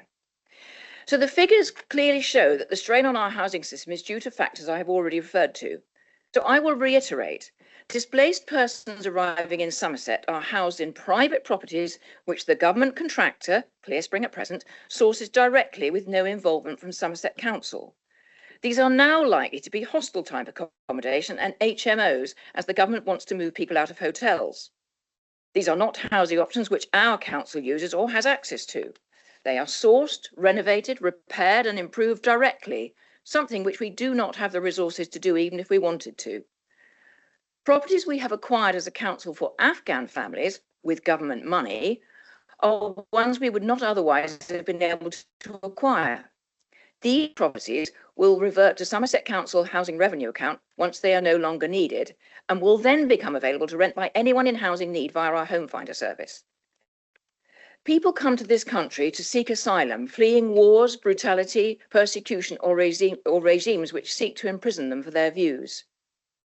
In this country, and indeed in this county, we have a long and proud history of granting asylum and strict rules about eligibility. Such people who come want to work for themselves and their families, and in doing so, they contribute to our economy and pay taxes as soon as they are allowed to do so. Once granted leave to remain, they can find work and are in a position to rent or buy their own property, either within Somerset or elsewhere.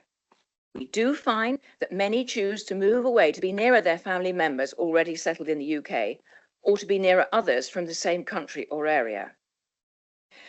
Dealing specifically with the suggested actions in the motion, I would point out that, 1, there is no point in writing to government ministers about this, as their quotas have already taken into account the local housing supply and other factors when deciding upon the quota for Somerset. 2, we do prioritise Somerset residents applying to Home Finder. You must be a resident or have a local connection. 3, government already provide us with all the funding required to house people sent to our county under this quota scheme. Finally, I would add, I see this motion as a cynical attempt to pander to those seeking to make immigration the main feature of their political activity and appeal, as it has no basis in fact and makes wrong assumptions. For my part, and on behalf of my colleagues behind me, I will channel Michelle Obama, who said, "When they go low, we go high." Colleagues, I am proud of the government-funded displaced persons service which we run in Somerset. Proud too of the welcoming actions of our fine VCFSE services in providing clothing, welcome hubs and support where needed to many who arrive here with nothing. Somerset's displaced people, listen to me and my colleagues. You are welcome here. We celebrate and support you and all you give to us by being here with us. Thank you. Federica.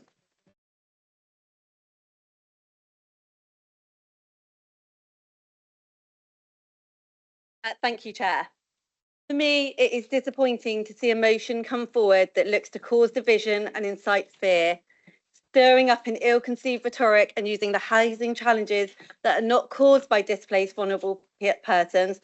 And to reiterate, asylum seekers make up 0.05% of the population in Somerset and funding is provided by a central government directly. Other displaced persons make up approximately 0.33% of our population. All of this as a means of furthering a local political party's aims to gain soundbites and media coverage whilst their party flounders nationally, and knowing what to do against the rise of far-right rhetoric and reform, and instead of standing up for the fairness, equality and inclusion that our country is based upon and built upon, a motion is based and put before us not based on fact. A decade ago, I championed the resettlement of Syrian refugees following the outbreak of the civil war within the country. And what I have seen since then over the past 10 years is the flourishing of the voluntary and community sector to support displaced individuals. My thanks goes to the many hundreds of individuals who have supported those seeking refuge here, including in the welcoming hubs across the county, from Watchet to Frome to Yeovil and Wells. The Community Council for Somerset, Diversity Vice and Caris, to name just a few. I've seen Somerset residents welcome some of the most vulnerable people in the world, showing them true Somerset hospitality, welcoming them with open arms, teaching them English, and as the founder of Refugee Aid from Taunton, providing tons of physical donations to support them. The benefits diversity and inclusion of resettlement bring to our county is immeasurable. We've heard from our inspirational public speaker today the contributions that they make in wanting to give back to our community. And I've witnessed firsthand the life-changing work that the VCFSE sector and our displaced persons team do, and how those displaced people want to give back to the communities that in Somerset we have provided them sanctuary. Instead of directing an ill-conceived and uninformed motion at the most vulnerable for pure political gain and to create division rather than inclusion, let's have a cross-party adult conversation about how we tackle the housing crisis we face in Somerset. It's caused by a multitude of issues, but it is not caused by asylum seekers. Let's work together on our request of government to provide access to funding at a better interest rate or greater direct funding to build more social housing. That would be worthy of a motion, not the one before us. Lee Redman. Chair, thank you. I'm sorry, but I can't see why this motion should come before us. It's understandable to have concern for Somerset's housing pressures, but I must challenge the assumptions and implications underpinning this motion. The motion implies that government-funded migration and asylum accommodation schemes are a primary source of strain on Somerset's housing market, while failing to recognise the previous government's chronic underinvestment in social housing and the insufficient regulation of private rental sector. Chair, when you couple this with the impact of Higley C on our rental sector, it is clear that all these points have contributed more significantly to the current crisis. In fact, evidence from the Local Government Association and housing charities consistently shows that the scale of housing need in Somerset and across the country predates the recent migration and resettlement programmes. Members, by framing asylum seekers and resettled families as a source of competition for local housing, this motion risks fueling division and further misunderstandings within our communities. The numbers involved locally in resettlement schemes are a tiny fraction of overall housing demand here in Somerset.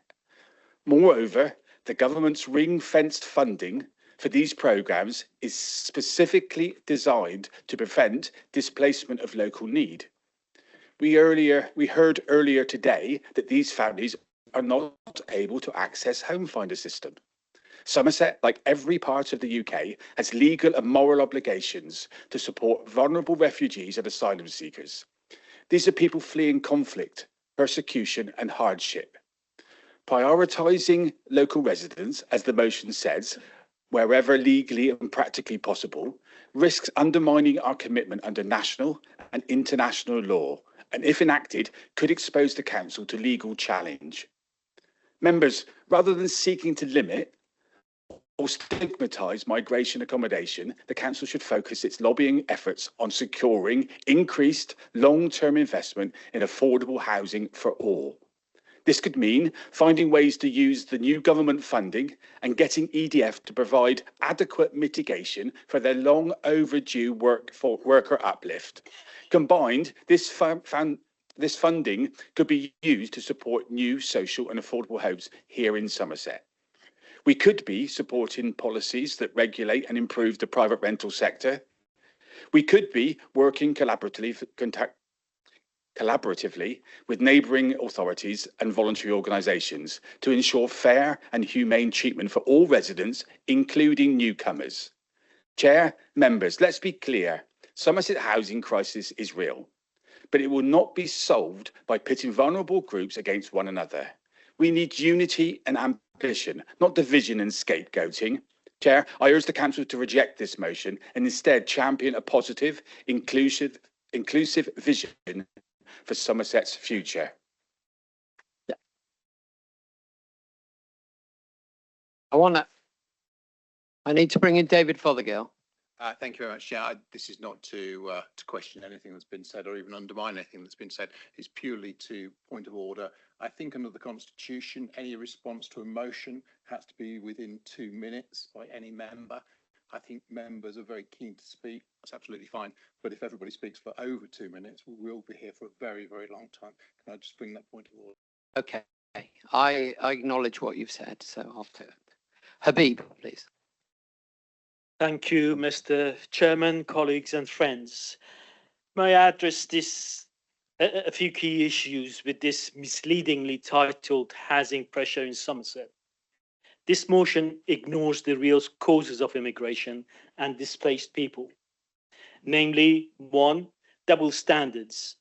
The motion unfairly targets vulnerable Afghan refugees fleeing war, while ignoring our generous support for the Ukrainians. It promotes division and undermines human dignity. 2, UK's role in global displacement. Over the past 30 years, UK has been involved in conflicts from the Gulf to the Syrian war. These wars have displaced 35 million people and claimed 3.5 million lives. These are not abstract numbers, but real lives, shattered by decisions in which the UK played a part. 3, post-Brexit policy failures. Since Brexit, immigration policy has become inconsistent and politically driven.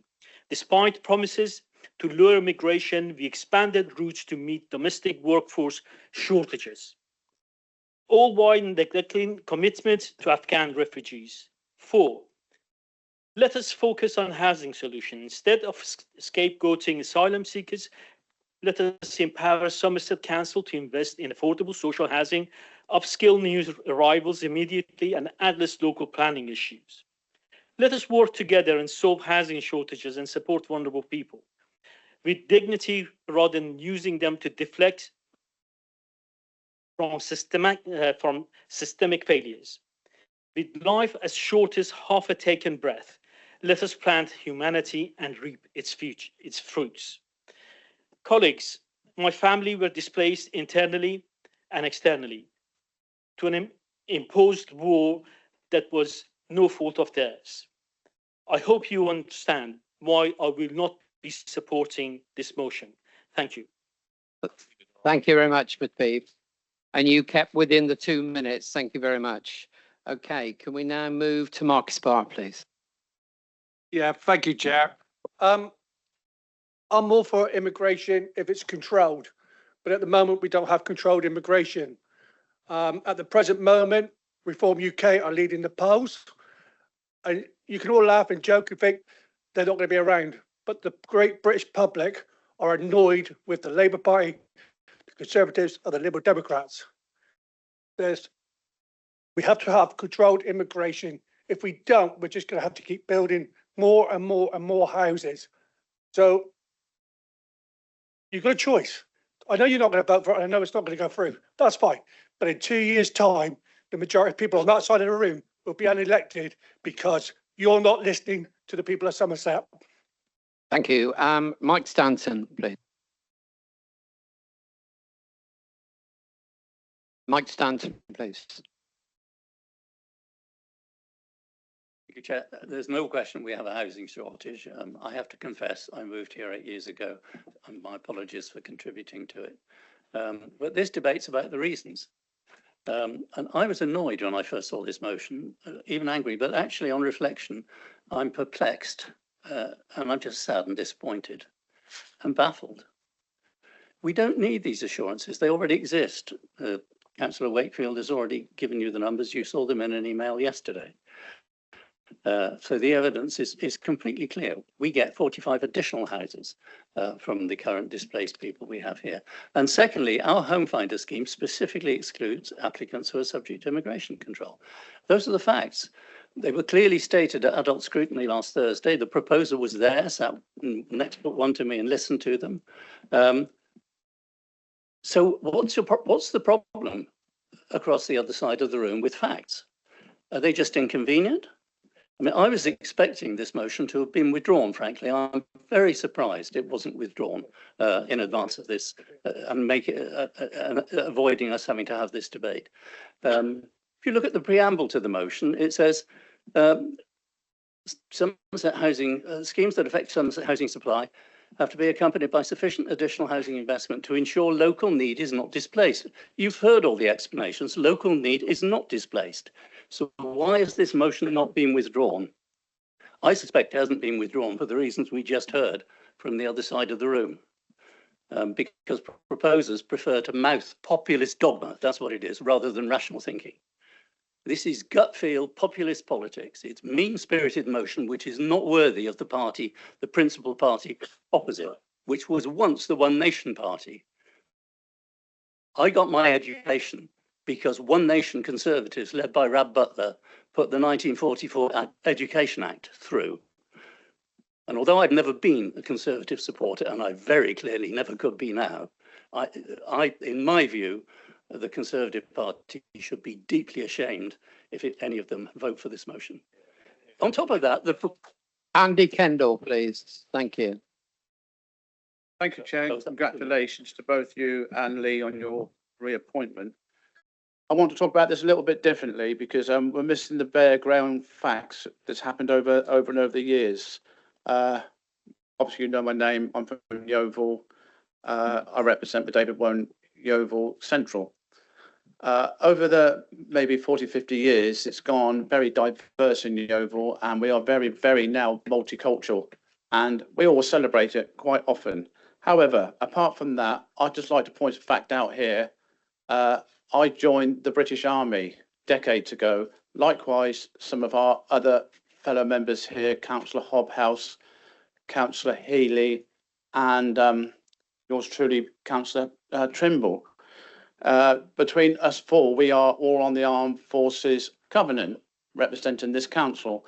Nothing to do with this motion. However, there's just a bit more background.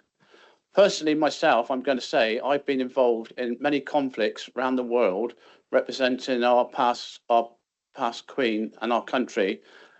Not our wars, but we are sent there for various reasons. And between four of us, I expect we've got lots of experience of people being displaced from other countries, and us.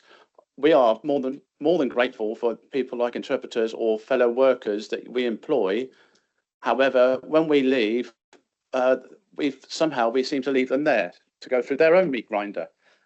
However, let's move on a little bit more, and I'll talk about I couldn't go to Ukraine to fight because this was an idle opportunity. I was too old. Doesn't matter. What can I do? Well, I personally have brought 12 of these, what you call refugees, to England. These displaced people, housed them for a period of time, got them work because there's lots of work around, by the way. I don't know if you notice this. And many of these are now living in their own accommodation, which they've acquired. There's plenty of accommodation available. If you look, you've just got to be prepared. You can't get something for nothing in this country. And it's all there. So I don't think we can blame these people for the problems we have. You can shake your head, no, that's fine. However,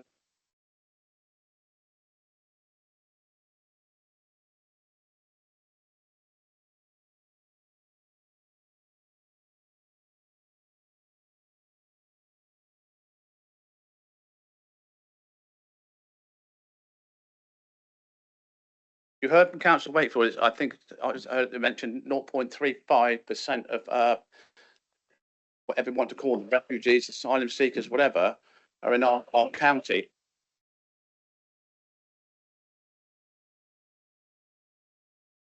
We do welcome these people, and there's a lot of people in this county who are actually quite, I don't know what the word is, what's the word, compassionate about these people, and they're actually letting them into their own homes, whether it be temporary or whatever, doesn't make any odds. I also want to point out the fact that they are all getting work. These people who are grateful to come here are all working. You heard this from the gentleman from Hinkley Point C.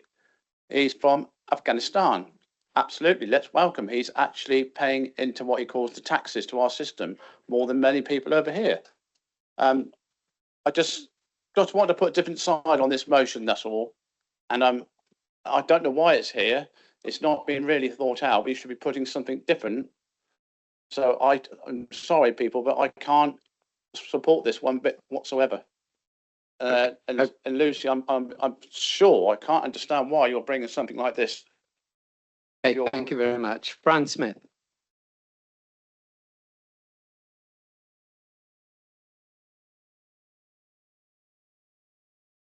Thank you, Chair. I am speaking against this motion, a motion that has been written through ignorance of the national government policy mandated that Somerset accepts people seeking asylum, along with the Ukrainian sponsorship scheme and the Afghan resettlement programmes. We cannot deny that there is a shortage of housing in Somerset. However, it is not through the aforementioned people, but lack of investment and housing policy changes by government. If this motion isn't written through ignorance, then it is an attempt to stir division in our county, a county that we should all be proud of the way Somerset residents have sponsored Ukrainians in their homes, welcomed Afghanis who are also fleeing their country, and working with the Home Office provided support along with partners for the asylum seekers and displaced persons who are here. Please reject this motion and work together to support our experienced Displaced People Service at Somerset Council, along with our housing officers who are working hard to provide accommodation and homes for both the people of Somerset and people who have become part of our county through no fault of their own. Thank you. Bob Filmer. Thank you, Chair. And again, congratulations on your elevation again. Was my comments mainly were aimed at the purpose of this motion, as the heading says, is highlighting the housing pressures in Somerset. And I think we're all aware of those, but the idea of the motion is to make sure that government is fully aware of the pressures that we face as a county. A number of those pressures have been raised by a number of speakers of the argument. One of the ones I wanted to raise was making sure that we are aware and make sure that government is aware of hidden pressures that we have here as well. My own patch covers tourism areas, as do a number of other members within this chamber. And I'm sure a number are aware that we are seeing a lot of our own residents now living in tourist accommodation, which is not authorised for residential use. It's been mentioned that we've got Hinckley workers. A lot of those are appropriately housed in accommodation with permission. But there's also an awful lot that are being housed that don't have that permission, which means in effect there is a hidden pressure behind where we are with our figures anyway. So there is more of an issue that we need to address, and we need to make sure that government is aware of that hidden pressure as well. So as I say, I think the aim of this motion today is to ensure that we can highlight what those pressures are and make sure government is aware of what those pressures are. It's not an attempt to vilify anybody on any side of this. This is simply trying to make sure that we make our voices heard at government level, making sure they know what they're dealing with the pressures we have in Somerset. Tom Deacon. Thank you, Chair. I have to say, Councillor Filmer, if that's your intention from this motion, then you should reread it again, because that is not what this motion says. It is true that we have a housing crisis in Somerset. However, I'm firmly against the motion in front of us today and the dangerous, divisive and damaging implication at its heart. The idea that asylum seekers and refugees are to blame for the housing crisis here in our country and across our county. Let's be honest, this motion is not based on evidence. It's based on fear, on distraction, and on a deliberate attempt to shift blame away from where it truly belongs. Decades of government failure to adequately invest in housing. The UK's housing crisis did not begin with those fleeing war, persecution and violence. It began with the systematic sell-off of council housing without replenishing the stock. It has continued through years of underbuilding and underfunding, and it has been made worse by a housing market that increasingly serves landlords, developers and speculators, not working people. The idea that this small, highly restricted group is somehow driving a crisis in housing supply is quite frankly nonsense. We're in a housing crisis not because of asylum seekers and refugees, but because of political choices in the past. Choices to sell off council housing, choices to cut funding to local authorities, choices to prioritise profits over people and communities. This motion plays into the hands of division. It weaponises the hardship people are feeling and turns it on the most vulnerable. That's not leadership, that's scapegoating. If we're truly serious about tackling the housing crisis, then let's talk about building the homes that people need, not building barriers. Let's talk about fair rent. Let's talk about planning and rental reform. And let's talk about giving local authorities the power and the funding that they need. But let's not allow this chamber or our county to be dragged into the politics of blame and fear. I urge those of you in this room, and I believe there are many sat in the Conservative group given your silence during this debate, that are decent-minded, please reject this motion, not just because it's wrong, but because we owe it to the truth, to our communities in Somerset, and to the values of inclusivity, solidarity and compassion that should define our politics.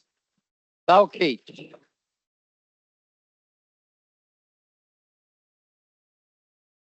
Thank you, Chair.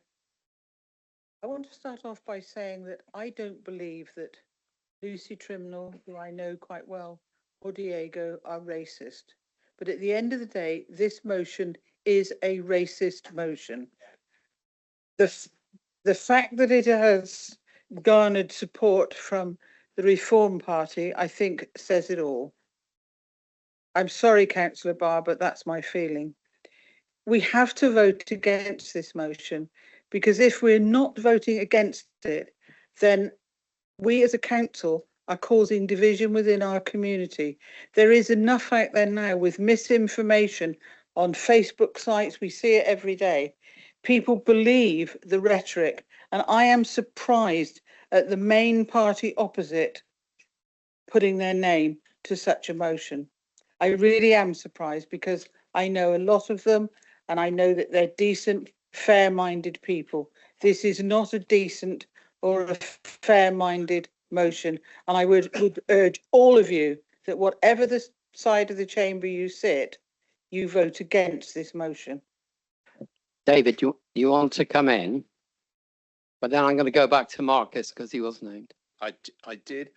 Point of order. I think I would just like clarity. It was described by my colleague across the chamber there. This is a racist motion. If this is a racist motion, can I just have clarity from the 151 office, sorry, from the monitoring office, why it's been allowed onto council papers? Is it a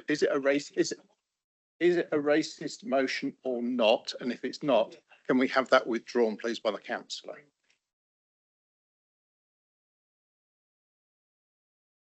Can't hear you. You hear me now? No. Move closer.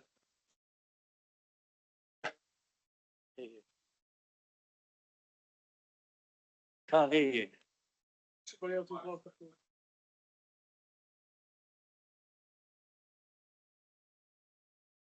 Thank you, Chair. To be clear, based upon the motion that was submitted, it was duly made and duly made appropriately. It was submitted in time in accordance with the Constitution. The motion that's been set out and submitted meets those tests. That's why it's here today. Thank you, Chair. Sure, that answers the question. But Chair, while I've got the microphone, may I move that we take this to a vote?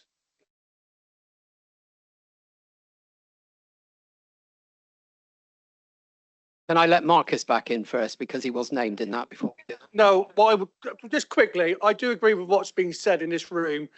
There is divisions going on right across this country, and the media plays a big part in this. We got, and I'll be honest with you, we've got over 600 new councillors in this country. We now control 10 councils. There is a lot of division, and I would go to a motion of vote, please. And I'll second David's thing. Okay, we got a seconder on that. Before we go that, I will give the proposed and seconder just a chance if they want to add anything before we move to a vote. Thanks, Chairman.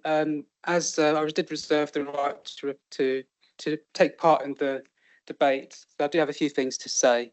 And I will take more than 3 minutes, but the Constitution says that's fine for the leader or leader of the opposition. So just bear with me.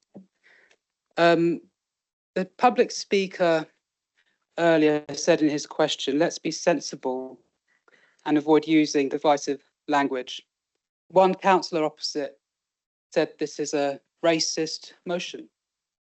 I think it's a shame that members opposite have failed to understand the 3 resolutions and the comments that introduced this motion by Councillor Trimnell. I think that their framing of this motion solely about migration risks stoking division and ignoring the very concerns,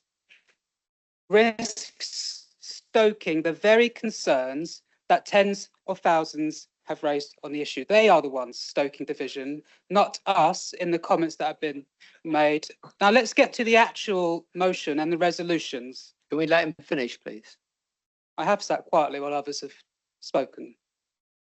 Right now, 12,000 Somerset people are on the affordable housing register, waiting for a home of their own. That's real lives, real families. Let me tell you about just one of them, Louisa. I supported Louisa with her housing, a single parent in Bridgewater. She has 5 children. She and her children were evicted from her home, placed in temporary accommodation. Weeks later, she was told that she'd have to move again, this time out of town, away from her children's school and her local support networks. And why? Because of the lack of housing and the cost of emergency private accommodation. One of the issues we raised to the housing officer and one of the barriers to moving was that her son had additional needs. She made clear that she didn't want to move again, not just for her own well-being, but for her child's. And I did what I could to support her, but eventually she was moved, but still into a temporary housing, still uncertain, still waiting. This is what housing pressure looks like. It's not a theory, it's a mother and 5 children being shuffled from one place to another because there simply aren't enough homes. And Louisa is not alone. At last week's Adult and Health Scrutiny Committee, we were presented with some of the latest data. We know that based on current availability, it would take 8 years just to house everyone who needs a 1-bedroom home in Somerset, never mind all the other families. We heard about a 16% rise in homelessness applications, a 40% increase in rough sleeping, a 24% increase in the use of temporary accommodation. We were told that there is simply not enough affordable or suitable housing. And in this chamber, the council's already acknowledged pressures from the phosphates issues that are delaying thousands of new homes, viability assessments leading to developers reducing affordable housing commitments, the rise in second homes and holiday lets straining the private rental sector, and the ongoing impact of Hinkley Point C, which is increasing private sector rent demand. And soon we know we'll see some of those pressures coming from Gravity, the Gigafactory project too. So yes, housing in Somerset is stretched. And now we also know that Somerset has been tasked with providing 826 asylum accommodation bed spaces. The report said it was the 3rd highest target in the South West. The same report by Somerset Council went on to note that the asylum dispersal is more cost effective to the government than the use of hotels, and went on to say that therefore we expect this to be a considerable area of growth in the next few years. This will impact statutory services within the council, such as housing. Copied and pasted from the presentation and reports. So we can't simply ignore this issue or refuse to debate it sensibly as adults, because if we don't, residents won't forgive us. And I say this with some extra confidence because across our county, our MPs have been supportive of the issues we've raised on housing. We know that Sir Ashley Fox has written to the Home Secretary, warning that the allocation of bed spaces to Somerset was too high and didn't take account for the other pressures that sensible members of this room have raised. And he said that there's a risk of adding further pressure to the housing market.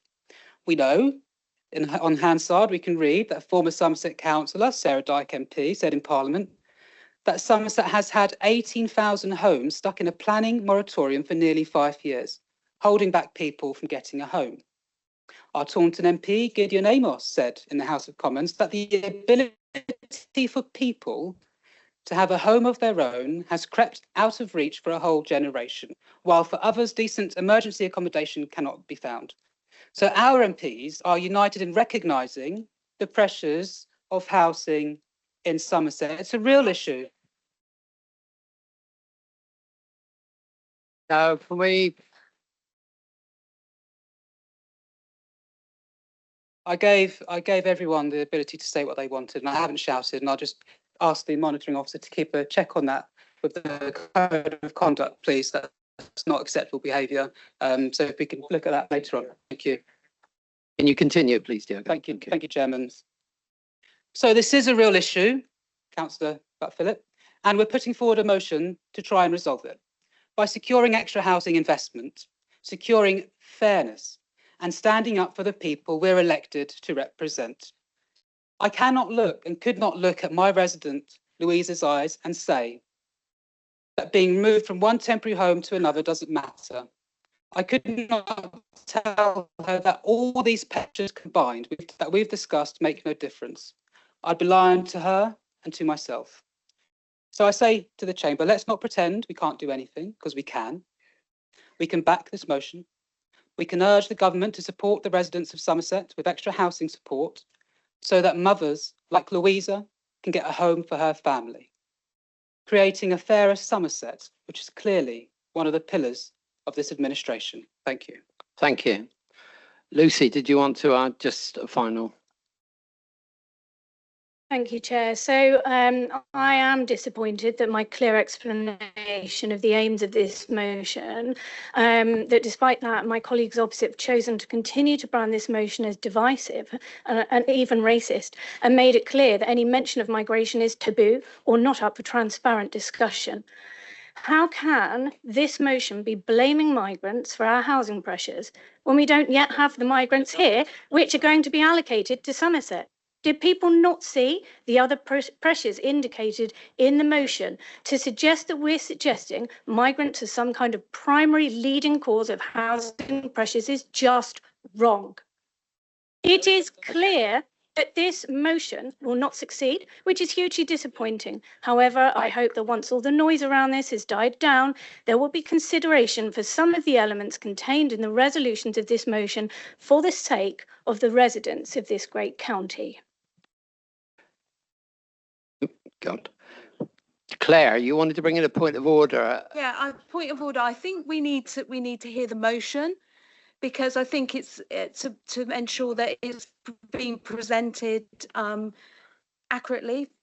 To be clear, the motion you have on the paper? Yeah, but I just feel that we're going off track with what the motion stands for. Is this a point of order or not? I feel this is a point of order. I can't see that as a, it's in the paper of what they're presenting as a motion. Sorry. Sorry, Chair, but they're going off track. I feel that we're voting on the motion that's before you, not anything that's not. Yes, the question to be put has been put forward and seconded. So that's what we're going to vote on first. Okay, are we clear on that? But we need to bring that. There is no discretion on my part not to bring a vote after that has been put and seconded. So it's on the table that it's be put as a vote. Can I see all those in favour? Who's against? Against, can I see votes against it being put and furthering the debate?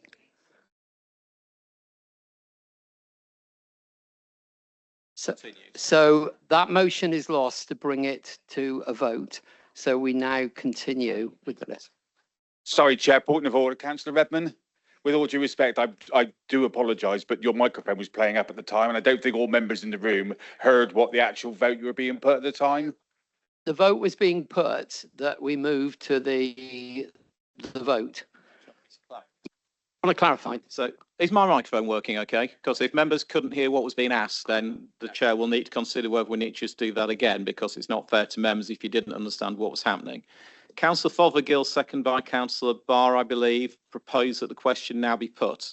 that means that you were voting on whether to stop the debate and move to the vote on the motion. The vote that we thought we'd just taken was to see if you wanted to halt the debate and move to the vote on the motion. If that was correct, you've just voted to continue the debate. The chair will then go back to the list of speakers he has, and we will keep going down that list as per the debate. That's correct. So my sense is, Chair, from looking around the room, that many members didn't appreciate what was being voted on. So you might want to run that again just to be safe. Okay. Can everybody hear me now? Okay, so we'll put the same thing forward. All those in favour, please show. Of moving to the vote. So in favour of moving to the vote. Moving to the vote. Okay. Any against moving to the vote at this point? Okay, that's carried.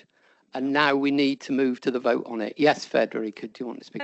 I would just be grateful, Chair, if perhaps the monitoring officer can read the recommendations of this motion out to me, because I've sat here for the past 5 minutes slightly perplexed at what is being told to me by the proposer and the seconder of the motion. So I think for continuity and the recording of this meeting and what's going out currently online, that those recommendations are read out, because I believe it's about migration.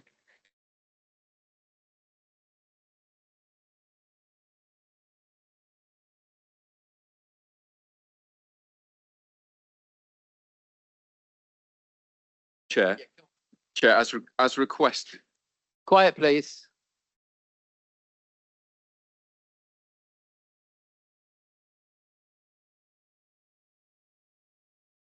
Chair, as requested, I've been asked to read the motion and the recommendations that are put before Council today. The motion recommends that Council resolves to write to the Secretary of State for Levelling Up Housing and Communities to outline Somerset's unique housing pressures and seek urgent assurances that government-funded migration accommodation schemes will not come at the expense of housing provision for Somerset residents, affirm its commitment to prioritising Somerset's residents for social and affordable housing wherever legally and practically possible, and request that any future government-funded schemes that affect Somerset housing supply are accompanied by sufficient additional housing investment in Somerset to ensure local need is not displaced.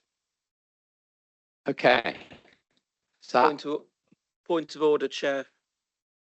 What's the point of order? Point of order here, Mike. The Department of Levelling Up Housing and Communities no longer exists, so then we can't actually write to them. Okay. We have to vote on what is put forward, or is it? Right, can I see a show of hands to move this forward? Those in favour of the motion that's been put.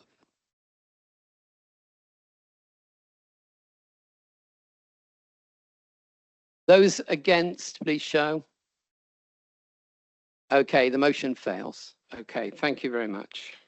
I wish to continue with one more item before we break, which is item 13. Can I call on Brian Smedley to give the annual report of the Standards Committee, please?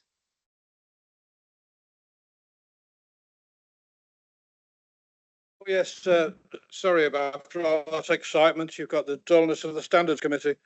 Give a break, please. This will literally take half a minute. Okay, sorry. Councillor Bailey's not here, neither is his flip chart. The report's down in front of you. It's a cross-party thing. Everything's been contained in the various minutes that you've seen.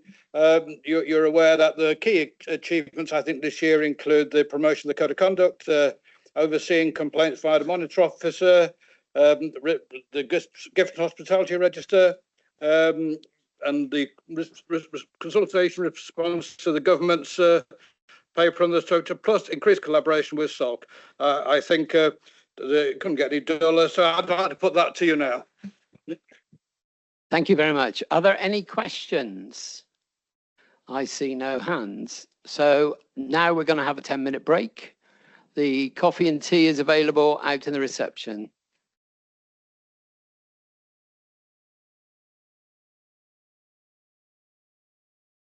Right, moving on to item 14, which is the annual report of the Constitution and Governance Committee. Ross Henley. Thank you very much, Mr. Chairman, and for those making their way back into the room. The Constitution and Governance Committee, we believe, is integral to our council's governance framework. Our primary responsibilities include maintaining an up-to-date and legally compliant constitution, considering proposals for constitutional change, approving in-year amendments, and overseeing the council's response to boundary and electoral reviews. In this last year, we will all be aware that we've been heavily involved in the constitution and governance area on the boundary review, which is a major focus. We oversaw the council's response to the Local Government Boundary Commission for England boundary review for Somerset, and we successfully submitted a revised divisional boundary scheme after extensive consultations and deliberations. I know it took some time, but we got there in the end. Constitution reviews. We reviewed and updated several parts of the Constitution, including the contract procedure rules and standing orders, now to align with the new Procurement Act 2023 and the new senior leadership team restructure. In terms of electoral administration, we monitor the administration of the general election held on the 4th of July 2024, which was the first to require voter photo ID. And I'll remind members, we had a head start on this because the very first parliamentary election anywhere in this country where voter ID was required was the Somerton and Frome by-election, and we called for a review there, and we actually reviewed the effect that had on voter turnout as well. So we had a bit of a heads up. A polling districts review. We undertook a statutory review of parliamentary polling districts and polling places, ensuring compliance and effective electoral arrangements. And we've also been feeding into the government's review on remote attendance and proxy voting, which is ongoing at the moment. The government is consulting on allowing remote attendance and proxy voting for councillors, a big potential change, reflecting our commitment to modernising the council operations. Now, next year already, we're looking at reviewing the planning terms of reference. A light touch review will be taking place in the next few weeks, which has been, terms of reference have been agreed by the last Constitution and Governance Committee, and also the number of members who are going to serve on that committee, that was light touch review as well. We're conducting the community governance review for Hewitt Episcopi and Langport. We've had 2 or 3 different opportunities and discussion on that is going through the various consultation processes. We've had some excellent debate and some really good input from the local members as well. And reviewing the Boundary Commission's Phase 2 proposals for Somerset Council. And in conclusion, I really would like to express my gratitude to Tim Curley, our Vice Chairman, committee members, council officers, and all stakeholders for their dedication and hard work. Together, we will continue to uphold the highest standards of governance and ensure effective local governance for the people of Somerset. Thank you. Any questions? No? Okay, we're asked to note the report. We move on to item 15, which is the report of the Police and Crime Panel. Heather, please. Good afternoon, Chair and colleagues around the room. Thank you so much. I just wanted to say a few words in introduction, if I may, for the about the panel. Come around so quickly. I'm absolutely quite. This is marvellous. I'm quite bang on time. I'm surprised. Can you move the microphone closer to you, Heather? Can't hear you. How does that sound? Bit better? No? I'll be wearing it shortly. Is that any better? Can you hear okay? I can hear you. You can hear? Okay, I'll try and be as clear as I can be. Yeah, so thank you. Thank you so much for letting me present the annual report for the Police and Crime Panel. It's my pleasure again, as usual, to bring it to you. I just wanted to point out a couple of things. We'll say some thank yous first of all, and just highlight a few areas, if I could, for this year. To say thank you, first of all, to the officers who support us. We have not always full-time support, but support from a number of our Democratic Services colleagues, including Scott Wooldridge, who's in the room, also Pat Jones is our lead officer, and Pippa Triffett. And as part of the host authority, they do sterling service looking after us as a panel. I'd also like, particularly though, to thank the panel members. We've got 17. A number of them are in the room or have been in the room today. We have Federica Smith-Roberts, Nick Clark, Martin Whale, and also Brian Bolt, and myself, who represent Somerset for the panel. And it's a delight to work with all of them and the others who represent the other parts of Avon and Somerset Police. Just to say, it's one of the things. What our job really is to be that support and accountability mechanism for the Police and Crime Commissioner, and it's really important that 14 out of the 17 panel members are themselves council representatives, and so we get our views, your views, our residents' views about what is happening with policing. Not that we can go straight to say that bit of policing is wrong, but we can ask the Police and Crime Commissioner what she, Claire Moody in this case, is actually doing to actually address that, or how assured she is, and how is she assured by the Chief Constable that all the right things are being done for our residents. So I want to point out, when I'm sure you read this before, but on page 378, it points out the 5 key areas that the Police and Crime Commissioner has agreed, or has decided to have in her Police and Crime plan. The Police and Crime Commissioner is responsible for the totality of policing and largely the criminal justice service across what is a huge area, about 1.5, 1.6 million people, because it's Avon and Somerset. And so our job is to make sure that whatever goes into her plan, and those 5 priorities of her plan, that we actually make sure that she delivers on them and that she's doing the right thing for the residents.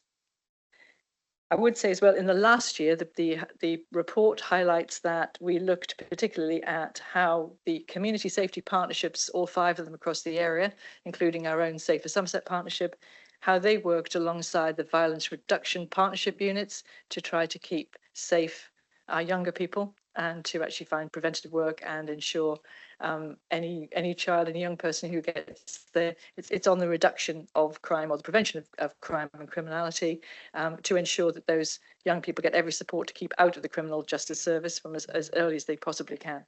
So we were looking at how that worked.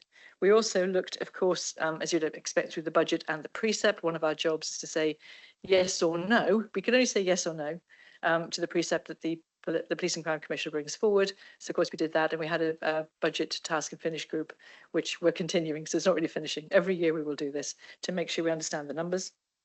We also had a subcommittee on public confidence. I'm pretty sure every one of you here has had representations, or indeed feels it yourself as a member of any area, that perhaps the confidence in policing is not what it should be, and certainly not what it might have been some years ago.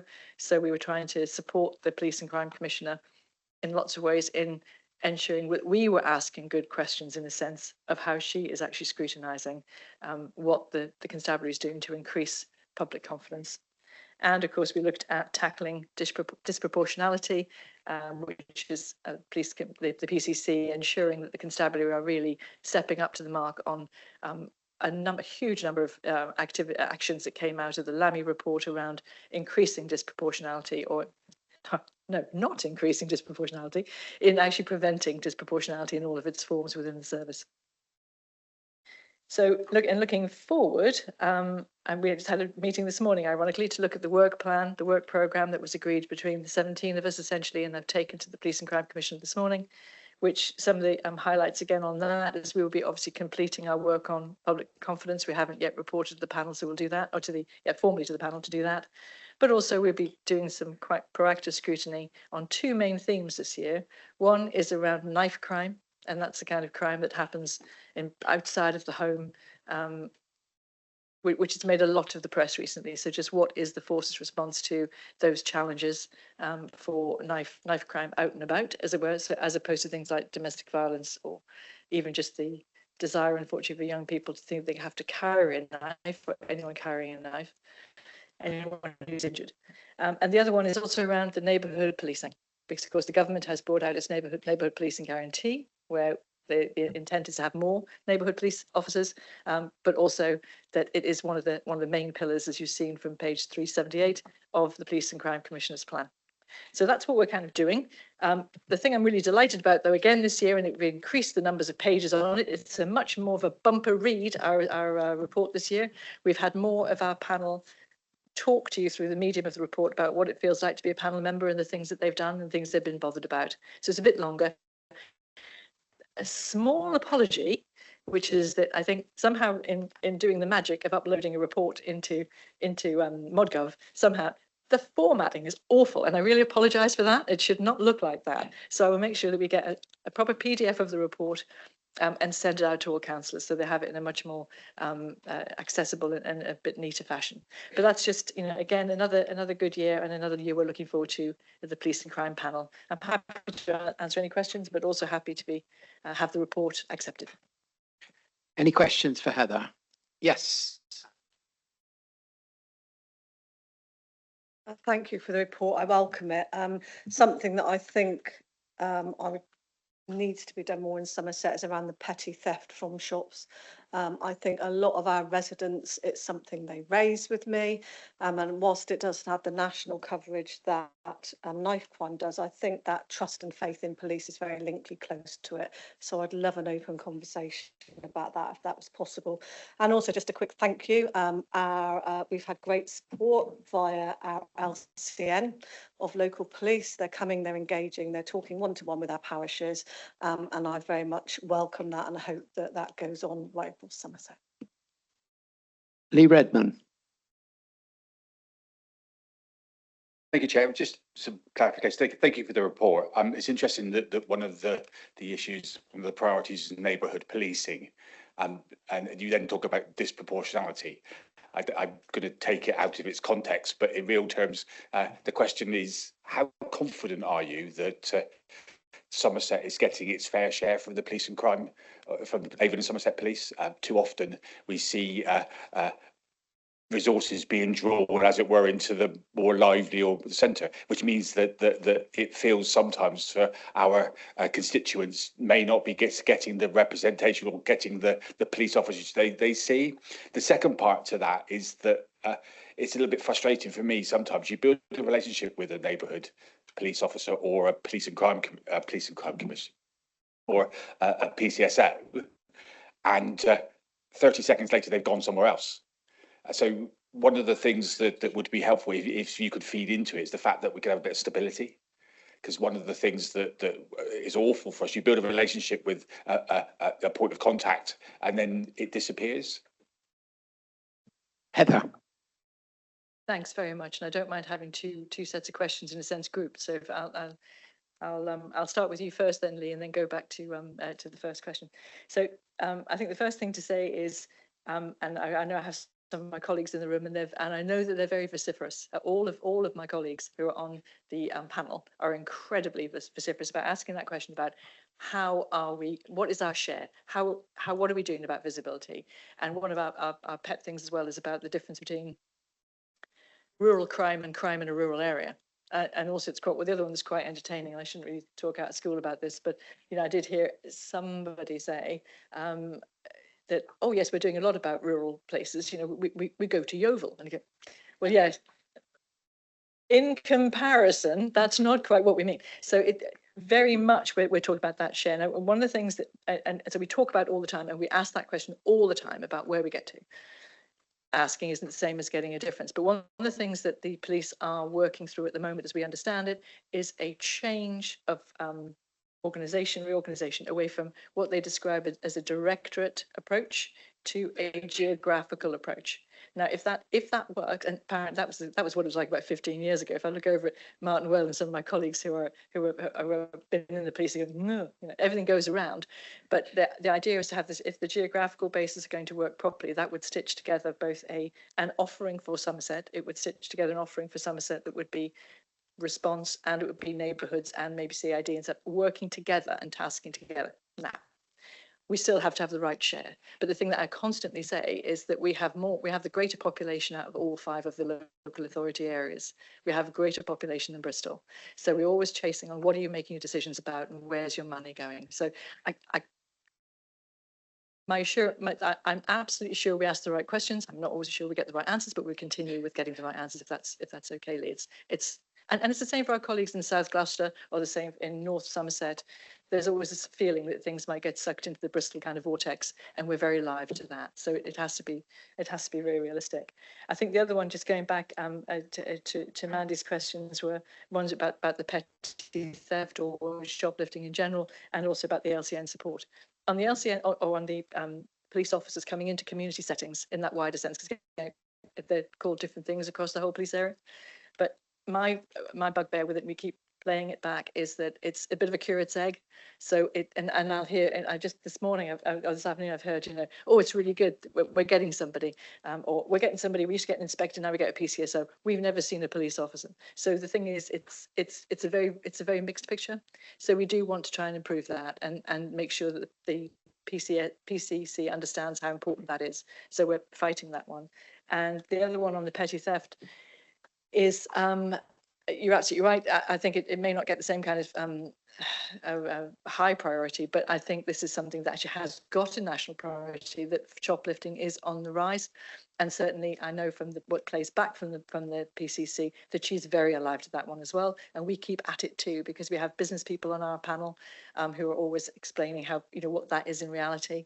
So I think it's important. There's a new things come in from the Home Office this morning. I just heard this morning, and it's quite early, but there's something about that the police are being, the PCC is being asked to put a focus onto high streets through the summer, both to decrease ASB, decrease shop thefts, all those things. I don't know how far it's going to go. It's very early. I've literally heard about it today, but I think there's an awareness that, as you say, it's petty theft in terms of number, but it's not petty for those people on the receiving end. Thank you, David Fothergill. Thank you, Chair. I wasn't going to do it, but as the conversation's gone on, I felt I do need to declare an interest. I have a close family member who is a warranted officer within Avon Somerset Police. Okay, thank you, David. Who've we got? Martin Whale. Yeah, thank you. Just to answer the question, or partly, or a different answer to the question about, well, where are all the officers who should be patrolling my town and village? You've got to look very closely at extractions from duty. In my day, it used to be called former squad, but anyway, they now call it extraction from duty. But what that boils down to is every time there's a demonstration, a music festival, anything, there's only one place that the officers to police these come from, and it is from your neighbourhood teams. And the other difficulty at the moment is that because of the increase in officers, forget how many hundreds it was we got in Avon and Somerset, but they are all in training, and they have to go so many days a week or a month to college and in training, and there's another abstraction from duty, and it is a real problem because there's only so many people in the force, and they've got to go around, and to police the place properly, you have to drag them off the neighbourhood teams to do the other policing. So it's not that they're all in Bristol or wherever. That is one of the main reasons you're not getting as many as you hope in your neighbourhood teams. Marcus Barr. Yeah, thank you, Chair. I just want to share with my colleagues something that just happened just recently on our Thursday night. I had to report a drug driver, and I was lucky enough to catch one of the policemen that do the driving. Traffic officer, call it traffic officer, that's right, outside McDonald's, outside Wellington. And I reported it, and he said, the trouble is, tonight there are only 2 traffic officers covering the whole of Somerset. Is that good enough for the size of Somerset, that we've only got 2 traffic officers covering the whole of Somerset, from Wincanton to Wellington to Minehead to Chard, Yeovil, Crewkerne? I don't think it's good enough, and I think we need to get onto the government or whoever it is, police crime commissioner, and say we need more traffic policemen, because we have a massive problem with drink drivers, drug drivers, people driving around with no license. It just goes on and on. So if that question can be asked to somebody higher up in my pay grade, that would be great. Thank you, Chair. Okay, Heather, do you want to come back on that or take it? I don't want to do your job for you, Chair, but Jill's got a hand up. If Jill wants to ask a question. I know, I wanted to, yeah, okay. All right, I'll take Jill then, and if you want to come back on both. Oh, thank you, Mr. Chairman. It's such a relief to know you saw me eventually. I just wanted to, I'm very proud to say that I need to declare an interest. My apologies for not doing this earlier, that my son-in-law and my daughter are both with Avon and Somerset Police, but I know nothing. I think you need a cushion, Jill. Jason Baker. Just as everyone else started declaring that, I need to update my declarations of interest as my son-in-law is now working for Avon Somerset Police. Back to Heather. I just wanted to come back to say, and I appreciate everyone declaring their interest. What I wanted to make very clear is our job on the panel is to hold the Police and Crime Commissioner to account. As far as I can tell, like most organisations, whether it's health, our organisation, or any other organisation, and certainly the police, most of the people who are doing the job are doing a bloody marvellous job and a job I would not want to do. And you're right, it's interesting. The numbers of police officers we have are many. And it's you're just the ones who put your hands up. I'm sure you all have other in your extended and wider family have police officers, and I would take my hat off to them and any of the blue light services as well that rush into where we wouldn't want to rush. So no one's ever critical, I think, about the officers. My job really, or our job in the panel, is to ensure that the people who are using that very finite resource and that very precious resource are doing the best with that they can. And that's what we're always trying to get to, and that the managers are actually serving the officers as well as possible. So I just wanted to put that in out there for you. Thank you. I can't see any more hands, so we're asked to note the report. Moving on to item 16, which is the annual report of Scrutiny Committee, Adults and Health. And welcome, Jill, back from your period of being away from us. It's nice to see you again. Wish me to stand? Should I stand? That's better. I can see you now. You thought I was standing. He's missed me a couple. I just think now that you can see me, is that okay? And I like to see you. Can I say, everybody, thank you very much. It's lovely. My goal to get back here for May. So I'm very, very pleased to be here. I just wanted to say, you've all read my exciting report, and I know you all have. I can tell because it was really good. I say that myself because I helped it. And obviously I'm coming today with a transformational underspend of 4.472, which I think is pretty amazing for our scrutiny committee. You don't need to clap, but I just wanted to break that to you. Okay, thank you. Thank you. Okay, I want to give you at this moment in time a very serious update on the situation of the closure of the maternity unit at Yeovil. We were very fortunate to get Dr. Melanie Isles to our scrutiny meeting last Thursday. She's the Chief Medical Officer, Yeovil Way, and we don't let any grass grow under our feet, as you can tell. We were in there straight away, and she was extremely accommodating. It was quite clear that there were many concerning issues, factors pertaining to this closure. The safety of our mothers and babies, which is 1,200 a year in the Yeovil Hospital, is really important, and it's very, very worrying. So the lack of staff is absolute paramount to this decision, and I think we need to remember that, but I think they're going to do all they can. Dr. Isles is accompanied by officers of hers. She went through some very vigorous questions, which they all answered. And I want to thank the scrutiny committee.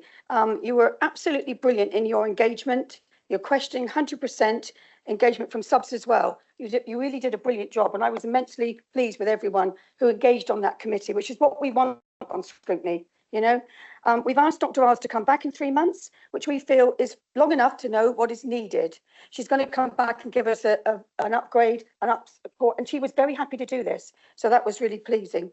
Once again, as said in my report, we are nothing without an officer's support officer. I had Jenny Murphy by my side, Max and Jamie. Special thanks again to Claire Sully, who stepped in for me for 2 difficult meetings. And I want to thank Claire so much because she did a brilliant job. In fact, so brilliant, I wasn't sure they were going to have me back, but they have. I probably sympathy. We in the scrutiny realise we act as a critical friend and ensure that this council is getting the best for our citizens of Somerset. So scrutiny is not political. We work together to get the best for Somerset, to make this a good Somerset. We plan to be more robust, producing recommendations in the future where possible. And I spent 7 hours last night in A&E, and I realise now how overstretched A&E is at Musgrove. So I'll be bringing that back very soon, trust me. That's why I don't look so good, but maybe next time. So when I say robust, I don't mean I'm breaking any more legs, because I only have another one and it's still broken. But at least I'm here. Thank you to Bill, the leader, for your care and attention with me. Was very, very appreciated. Mandy did a brilliant job looking after me. Honestly, the counselling was brilliant and I needed it. But as I said, I am still broken, but I'm not defeated. And we on scrutiny are going to get better and better. So thank you. Any questions for Jill? Yes, Lucy. Thank you, Chair. So I just wanted to say thank you for welcoming me onto this committee. I attended before when I was opposition lead for public health. I'm very loud. I think. But anyway, when I was opposition lead for public health, and I've always found it to be really informative.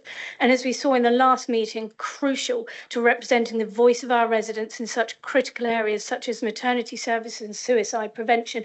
That was just one meeting alone. I just want to thank our chair, Jill Slocum, and Vice Chair Claire Sully for such good leadership, and thank Councillor Sully as well for stepping in during Councillor Slocum's recovery and welcoming me to the committee. Thank you. Thank you. Anyone else? No? Okay, we're asked to note the report. Item 17, annual report of the lead member for adult services, housing and homelessness. Sarah Wakefield. Yes, thank you. Could I just first say this is a report about adult services, because housing didn't come over to me until later in the year, and I think that's going to be under Federica Smith-Roberts' report, probably the housing. So this is just about adult services. I would ask members to have a quick look at it. I know there's lots of reports, but the first page of it particularly has got lots of statistics which you might find interesting about what we've been doing, about the numbers of people we see, and about how 90% of our budget is spent on care packages, direct payments and care home fees. I may have said this when I first started this role. I said to the lead officer, oh, well, of course, you've got hundreds of staff, haven't you? And she said, no, we have got quite a few staff, but most of the money goes on care. I just think people in this council need to understand that it costs a lot of money. It's 38% of the council budget, but it goes on care, nearly all of it. We've got some figures here about the number of care packages we deal with and the number of assessments we get. And there's just so many interesting things that happen. It's such a big department. It's so busy all the time. I would like to say that it might be interesting, a figure we haven't got in here, that during 24-25, we started an average of 342 Care Act assessments every month. And Care Act assessments, for those who don't know, is not a short-term, it's not a simple form you fill in. It's quite a long thing where you have to analyse the family and the person who needs care and the situation they're in, because of course it is means tested at the moment. That's how we provide it. So it's not an easy thing to do. And most councils have a backlog of some kind, but we have been bringing ours down consistently over the last year. It's already been mentioned by my colleague who runs the scrutiny committee, for which many thanks. It's very much appreciated. We've made the savings we said we were going to make through Newton Europe. In fact, we've made more savings than we said we'd do. And for those who aren't aware of this, the £10 million savings is in the budget already. So it's already included in as an assumed savings. So you won't see a separate line saying, here, look what we've done. You will see that we're coming in under budget, and that's partly due to further Newton savings. There's lots of here in this report about what we do. It's a very busy department. I'm very happy to answer questions, and I would like to express my thanks to my lead officer, Mel Locke, and her two trusty and lieutenants, I think we can call them, Paul Coles, who's in charge of commissioning, and Emily Fulbrook, who's in charge of operations. They've all been very supportive of me as I come into the role, and I think for Lucy too, who's joined us in some of our discussions. And anything you want to ask me, please do so. Claire Sully. Thank you, Chair. I'll be brief. It's one of the challenging, interesting, informative committees, I believe, in Somerset Council. So I would say to people, if you haven't plugged in, please plug in. I would like to just say thank you to Jill for being an inspiring chair, who's very gracious and modest. The officers and the public health consultants and the Somerset Council partners come with a genuine open mind to engaging with us and listening to us and encouraging us to make recommendations and to question them. And we have really good members who are very, very detailed in their questions. I just want to highlight our suicide prevention, with launching the strategy, county-wide strategy, and the drugs and alcohol programmes. And just to encourage all members to engage, if they wish, with suicide prevention and the Orange Badge training, and I know Jill's going to be leading on encouraging more members to do suicide prevention training. Thank you. Lucy Trimnall.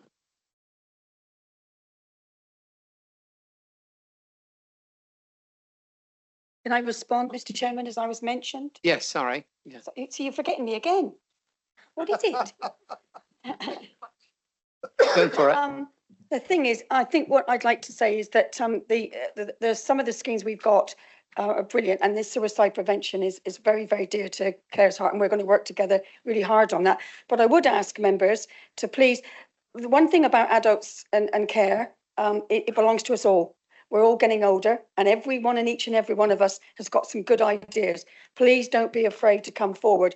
Be like Graham Oakes, not afraid to speak up at any meeting and say anything he likes, whenever he likes, until I have to hit him. But you know what I mean? It's a good committee, and it's what we want is people to talk from the heart. So I would just say that, Mr. Chairman, a little bit. But I also want to say as well, if I may, thank Sarah Wakefield, because portfolio holders, it's a big job.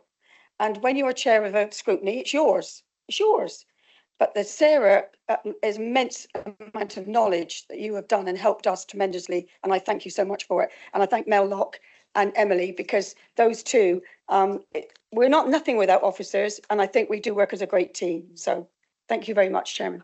Thank you. Bill, you want to come in? Yeah, I just wanted to say what an excellent example it is both of how scrutiny challenges and supports a portfolio holder being able to deliver. Sarah's been an exceptional portfolio holder for adult social care, and with housing coming in, I have its particular confidence in that area. We know that there is an imminent inspection from CQC. I was going over the evidence yesterday with Mel, an advisor from the LGA. We are in an extremely good place, and that is thanks to the scrutiny and to the portfolio holder for an immense amount of piece of work there. And we recognise what an important part it is of this council's work, not just in budgetary terms, but in terms of taking care of our residents. It may only be a small percentage that we take care of directly through adult social care at any one time, but during your lifetime, you are likely to need the services that Somerset Council provides. So although we don't speak of them as being universal services, they are almost universal services. And in every single parish, there will be somebody who is supported by the services that this council provide. And that's an important message we all get across to our residents. Thank you. Nick O'Donnell. Thank you.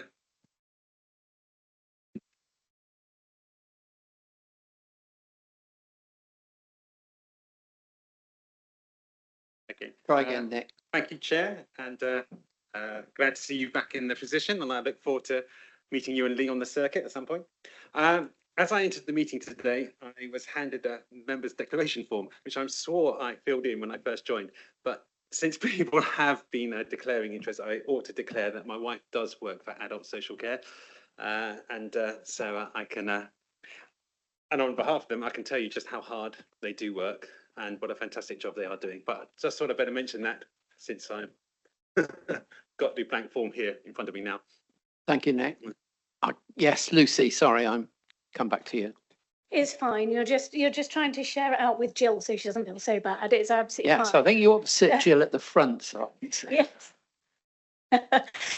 So I wanted to thank Councillor Wakefield, Mel Locke, Emily Fulbrook and the wider adult social care services team for this really comprehensive and informative report. I've actually saved a copy separately for reference and would recommend anyone here or members of the public who have an interest in this, and it's available on the papers that are publicly available, should read it and keep and use it as reference because there's so much information in there. And speaking of the public, can I just take this opportunity to commend the Adult Services team for their series of webinars, which are still available through the Council's YouTube page. They're not going anywhere. And ask everyone to bear in mind, if you're discussing issues around social care with residents or anybody like that, even family members, anybody, that you signpost them to our YouTube page to find these hugely informative webinars that will help them understand the process from arranging care through to the difficult issues such as power of attorney. Thank you. Thank you very much. Okay, I think that concludes that item. So moving on to item 18, which is the report of the Leader of the Council, Lead Member of Governance and Communications, Bill. Thank you, Chair, and it's my pleasure to present my annual report, which covers my portfolio areas of governance and communications. So first of all, in terms of governance, as we all know, democracy in local government is crucial. It ensures that the voices of community members are heard and considered throughout decision-making processes. It promotes transparency, accountability, responsiveness, allowing residents to have a direct impact on our policies and our services that affect our daily lives. We foster active citizen participation and representation. Democratic local governance helps build trust, encourages civic engagement and strengthens the overall health of the community. You'll note in my report that we've maintained robust governance processes to ensure informed and transparent decision making. Our scrutiny committees and audit functions have played a crucial role in reviewing policies and identifying areas for improvement. We are committed to simplifying our decision making structures and enhancing our risk management framework. Can I just pay tribute to all members of the scrutiny committees that we have, as well as the audit committee, for their work in supporting that. In November 24, we participated in a corporate peer challenge, which was facilitated by the Local Government Association. The peer challenge provided valuable insights and recommendations focusing on our financial stability, continuous improvement, collaboration and partnership. We've developed a comprehensive action plan to address these recommendations and drive improvement across the organisation. To all staff involved in that, and particularly to our democratic services staff who do such a good job in facilitating all our meetings, my heartfelt thanks. Turning to communications, we actively consult and engage with the public to understand their needs and views. Over the past years, we have conducted 110 consultation activities. We've received more than 18,000 responses. Our annual budget consultation was of particular interest, raising the importance of lobbying central government, prioritising road conditions, public transport and crime. You will notice as part of our communications campaigns work, you will have a pack about fostering in Somerset on your desk as part of our campaign. As you'll all be aware, we have managed to increase our numbers of foster carers, but we're not meeting the increased demands that is coming from our children post-COVID, and we need to recruit approximately 20 more foster carers across the county. I would ask you all to take home the pack that you've received, speak to your communities, speak to your parish councils. I don't want to see any packs left after. Or you'll see me after class. Looking ahead, we've worked closely with our neighbouring councils to develop a proposal for a strategic mayoral combined authority covering the Wessex area. Despite our bid not being taken forward as the priority programme, we're continuing that collaboration with our partners, and we look forward to future opportunities coming forwards, hopefully in the near future. I think there's a frustration across the southwest that the West Country voice isn't being heard, and I think that we need that seat around the Council of Nations and Regions to represent us. We really want to contribute to the government's mission around economic growth.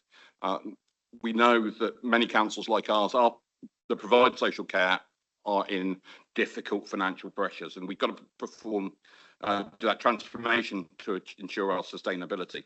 It's inward investments that will be part of the solution to local government finance as we make our economy more prosperous. Picking up just one example of that, the Agritas Gigafactory development presents an excellent opportunity for our economy, aiming to create thousands of high quality jobs and support clean growth industries. And I'm looking forward to further news about investments from outside of Somerset to come. In conclusion, I just wanted to extend my gratitude and thanks to all members of the executive, all members of the council, council officers and all stakeholders for their dedication and hard work. Together, we continue to deliver valued local government services for the people of Somerset, sometimes in the most difficult of circumstances. Thank you. Marcus Barr. Yeah, thank you, Chair. I've got a question. I don't know if it is for the leader, but I'll just ask it and it put me in the right direction. Junction 26 of the M5 motorway will be closed on June the 15th. There are consultations going on at the moment, but it doesn't seem that if you've already made up your mind, then what's the point in having the consultations? This is going to have a massive impact on Wellington. Wellington will be shut now for 3 months.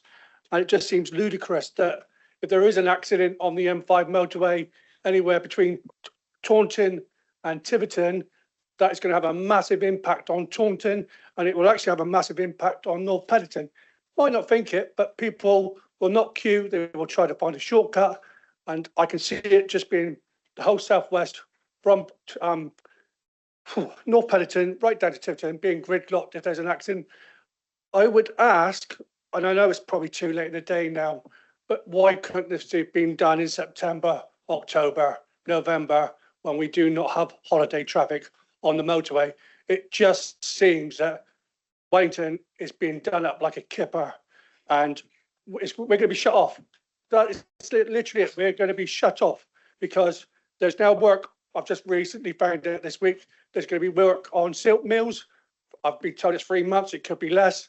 So everything that's coming off from Tiverton, trying to get to back onto the motorway, will have to go through Wellington, through Taunton.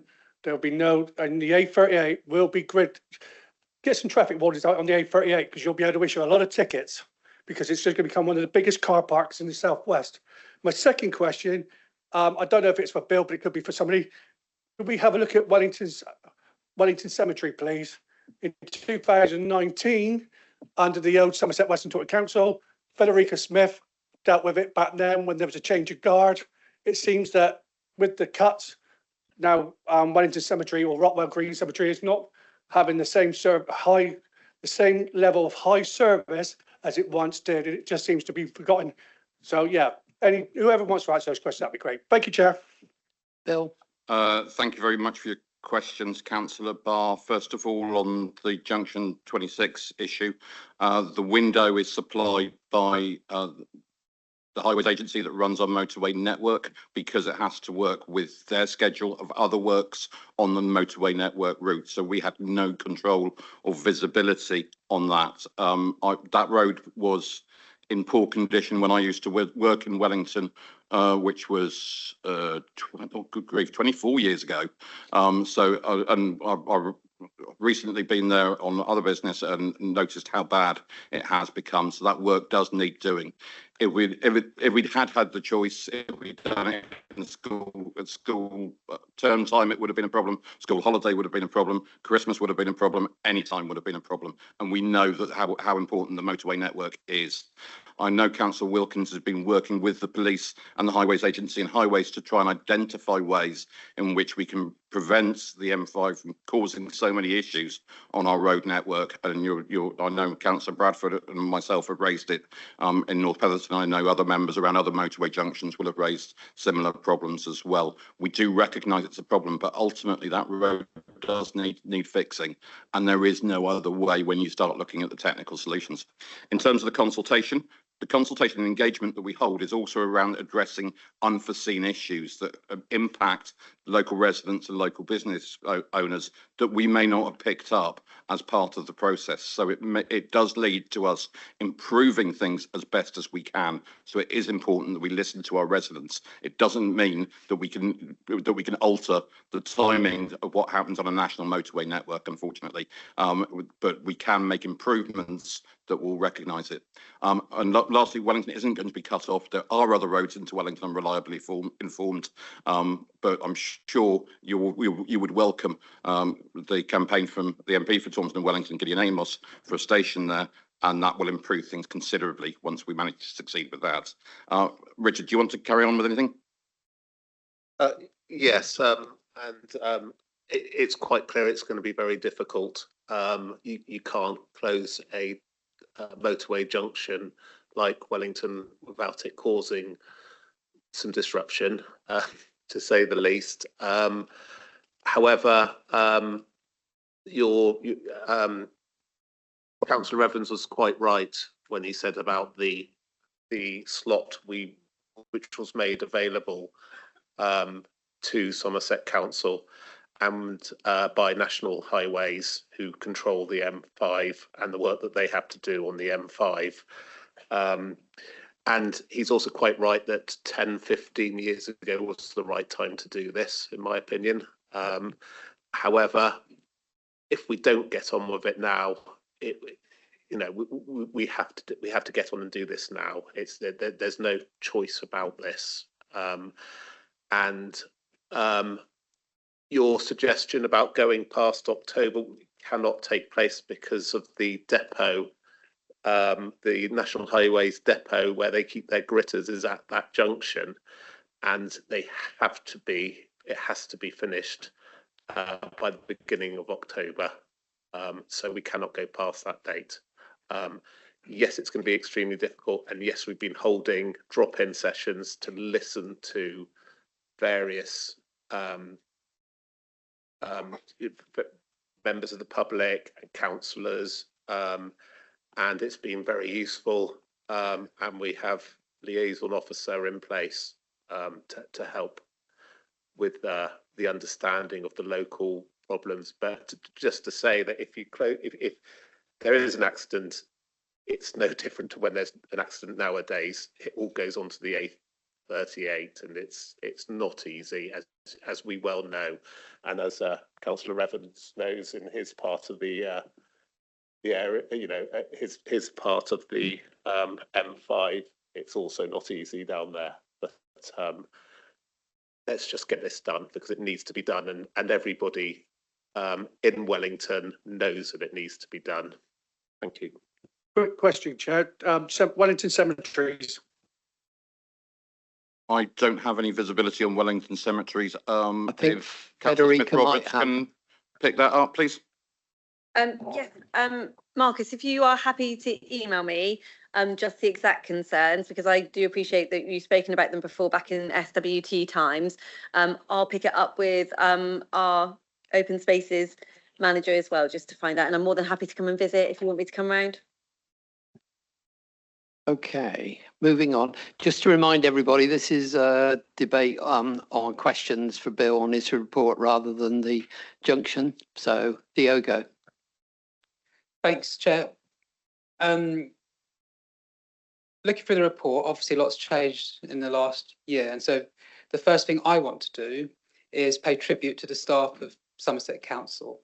Both the SITFA review and the corporate peer challenge recognise the extraordinary pressure staff have been under and the resilience they've shown through the restructuring, budget uncertainty and ongoing change.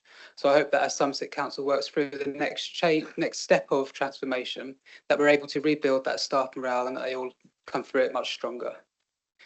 In the executive summary, the leader refers to some of the independent findings, and we know that there are a number of others that haven't been mentioned in his report. For example, I'll mention just one. The SITFA review reported that the council's financial emergency might have been declared earlier. It said that although the Section 151 officer raised concerns earlier in 23-24 financial year, there is evidence to suggest that the financial emergency could have been declared at an earlier point. So my first question is to the leader whether he agrees with SITFA's assessment, and does he believe that had the financial emergency been declared any sooner, that the council's financial position might have looked any different?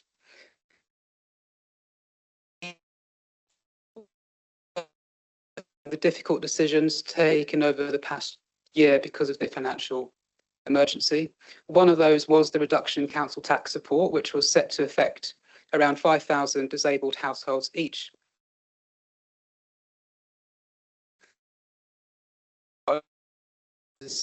And perhaps it's something that may not be able to be answered now, but in writing, is if we've seen an increase in applications to the exceptional hardship scheme.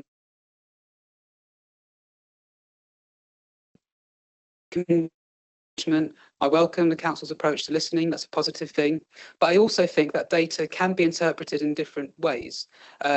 Somerset's got around 446,000 electors. Now, across 110 consultation and engagement activities, we know there are 18,000 around 0.03% of the electorate taking part in each consultation. Look at the 53% of respondents who supported the council tax rise in the budget consultation. That worked out at just 0.37% of all Somerset electors who said yes to increased council tax. Now, I don't want to dismiss the process, but what I do want to ask is how much weight is placed on these results when using them as a way of supporting the decisions that the council makes. And the last one's on the Wessex devolution bid. I took a pragmatic view at the time that if government was determined to push ahead with the mayoral combined authority, then Somerset shouldn't be left behind and risk losing out on new powers and funding. But the bid was rejected, and in the letter the Minister did say, and I quote, "I believe further work can be done to mitigate potential concerns relating to your proposed geography and whether it meets the criteria in the white paper." So could I ask the leader, do we know what those specific geographic concerns were, and have we been taking any steps to mitigate or address them? Bill and Liz, I think. Yeah, thanks. The first two questions, I think, were more under Councillor Lyson's portfolio area. I wonder whether, is it okay if I just pass on to her to do the answer, and I'll pick up the points on consultation and the Wessex devolution deal. So thank you, Chair. On the timing of the declaration of financial emergency, you may recall, as I do, the calendar year of 2023 being very busy. So having gone through local government reorganisation and vesting day, I also remember through the summer of 23 the work that was done on the adults budget and the reset of that budget, the first time for some years, and then the move to financial emergency, which was in November, if I remember rightly. It was when we met at Brimpton Way. So I would suggest to whoever wrote those words, and I'd be very happy to speak to them, that actually I think we had a lot to play out between vesting day, the adults budget, and then our understanding of the challenge, because we'd also had to review all the reserves and many other things that followed vesting day. So I would say that you could argue that, whoever wrote that could argue that. I would say that it's a good job we called the financial emergency when we did, that we took the actions when we did. I've had people say to me, you are the only council we know that has got that close to the edge and pulled back. And I always say to them, so far. It is still a really serious situation for councils, not just upper tier councils with social care responsibilities, but all councils because of housing and homelessness as well, as you know. So I would say it's a good job we didn't leave it any later. I'm not sure we were in a position to call the financial emergency any earlier. On council tax reduction scheme, something has come to my notice through April and now May, that some changes that have been made to the ESA, which I think is Employment and Support Allowance, where people in receipt of ESA have now been moved to universal credit, that is impacting their ability to access 100% council tax reduction scheme. I think it would be very helpful, Chair, if I could ask Sean Warren, head of Revs and Bens, if we could have a short member briefing on that, because that is the thing that I am seeing affecting households most of all with CTRS at the moment. Thank you. Yeah, thank you. Yeah, I'm very aware that the participation in any consultation is limited, and we do have to triangulate that with all other evidence that we have. Nevertheless, there is no point having a consultation and not listening to the results of that consultation. So it is important that we bear that in mind and look at all ways to make sure that we gain the voice of all sections of our society as well, because we want to hear from all types of residents as well as just getting the numbers up. So we need a representative sample as well. So yeah, it's really important that we listen. But yes, your point is well made, that where that sample size is on the small side and it's perhaps not representative, then that needs to be triangulated as part of the evidence based when a decision is being made. So it is important, because you wouldn't carry out a consultation and not listen to it, would you? In terms of the Wessex Devo position, the situation as I understand it, and you're asking me to speak on behalf of Jim McMahon and Baroness Taylor at the moment, and I would hesitate to do so. But my interpretation of that comment would be that they said that there would be no areas left out of the strategic devolution journey, and I think, bluntly, the issue was Swindon, because Swindon didn't put forward, wouldn't join in with the Wessex discussion. They were interested in the discussion around Oxfordshire and Berkshire, and I don't think those authorities were interested in having a discussion with Swindon. So that's my interpretation of where that was. And that needs to play out. I think the government quite rightly said that they were reluctant to force councils into a strategic devolution solution that they were opposed to, but ultimately they would. Contrast that with BCP, who had a really interesting debate, which I listened through, about whether they look to go east to Hanson Solent or west to Wessex, and they emphatically chose that the only way was Wessex. And so they joined in that bid. We now have different political administration in Devon and Cornwall and Gloucestershire, and I've been in conversation with the incoming leaders there about what their thoughts are on regional devolution. I'm pleased to say that there is no change. There will be no change in the approach of Wiltshire towards regional devolution with the change of administration. That Richard Kluwer has worked closely with Ian Thorne to be able to make sure that there is a smooth transition from one side to the other. David Fothergill. Thank you very much. It's a very small point, but I think it talks to your role as head of communications or lead member on communications. Can we just ask officers to review the use of internal tags on documents and emails coming out from centre? The last answer I had to a full council question was tagged as internal, and therefore I couldn't copy it on and forward it on to my parish councils. When we issued the new organisation charts, they were all tagged as internal, and we couldn't therefore copy them on. Even if you copy and paste, you still can't do it. It's so restrictive. Can we just review the use of internal messages when we're sending them to members who are likely to send them on to their parish councils? Thank you, Councillor Fothergill. I think that's a really good point and question. Thank you for raising it. I'm gonna pass that on to someone who knows what they're doing, and that would be the monitoring officer. Through you, Leader, and thank you, Leader, for the question, and through you, Chair. Essentially, information that's sent around for the use of internally is noted with that marker in particular. If there is information you want to share with councillors, just let us, council, parish council, just let us know, and we'll put something together that enables you to have that briefing. But that information is shared with that specific purpose for your information as councillors. But when I ask a question at full council, I'm asking a question on behalf of my parish council, as I will later, and therefore, surely therefore I need to send the response back to them, and I can't. We'll review that, Chair, through you, Chair. We'll review that, because that shouldn't be happening. We should be able to simply issue those responses. So we'll make sure that designation is removed as part of full council questions. Thank you. Sue Osborne. Thank you, Chairman. My question was actually similar to Diego. He's probably beaten me to it, which is about where we sit now with the devolution deal since we were turned down. Do you have any indications when they are likely to reopen again?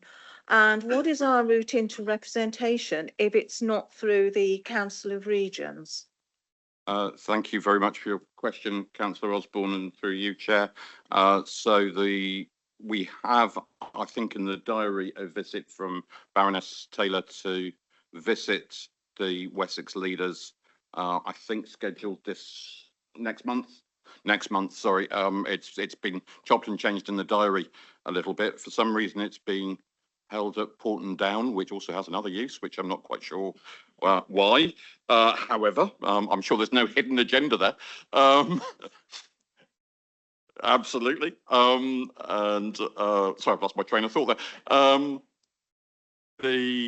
The points about representation at the Council of the Regions and Nations of England, we don't get a seat at that, but there is a leaders meeting as well, which is held through the LGA, CCN, DCN, and all the other acronyms that we so love and enjoy in local government, that meet regularly with government ministers as well. And there's political and geographic representation through that.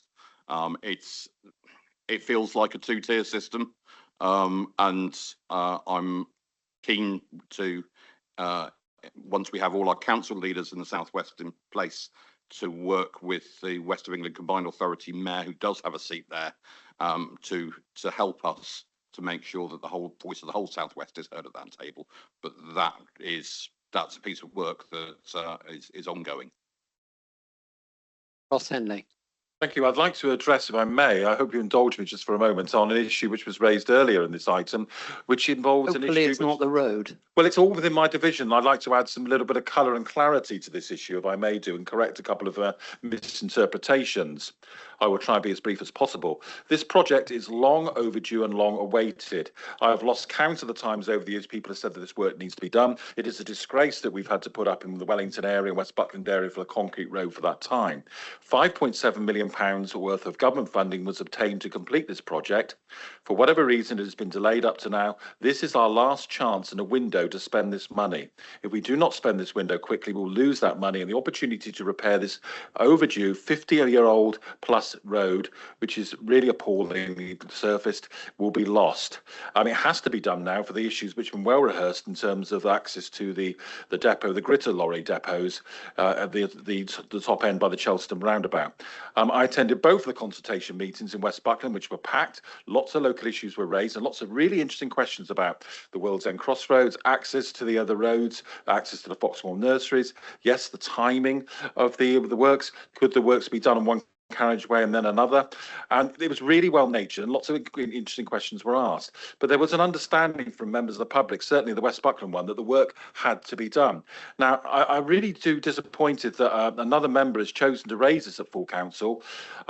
Really, instead of issuing a lot of factory bluster on the issue, why not bother to turn up to the consultation meetings which have been laid on by county council officers? I attended both of them, as did other county councillors. Sadly, I didn't see you at either of them. That was the opportunity to engage with the project team and ask these questions, and not hijack the leader of the council at full council. Thank you. Jill Slocum. Thank you. Well, I'm not going to hijack the leader, but I'd like to ask a question, please. Thank you, Chairman. Regarding my personal circumstance has been really helped along by having online meetings, by being able to engage, and you allow us to engage things that we're not even on, which I really appreciate. And forgive me, did I miss something earlier with the resources? Did you say that in future we are moving towards more online, or did I just misunderstand because the hearing's been a bit odd today, or is it just wishful thinking on my part?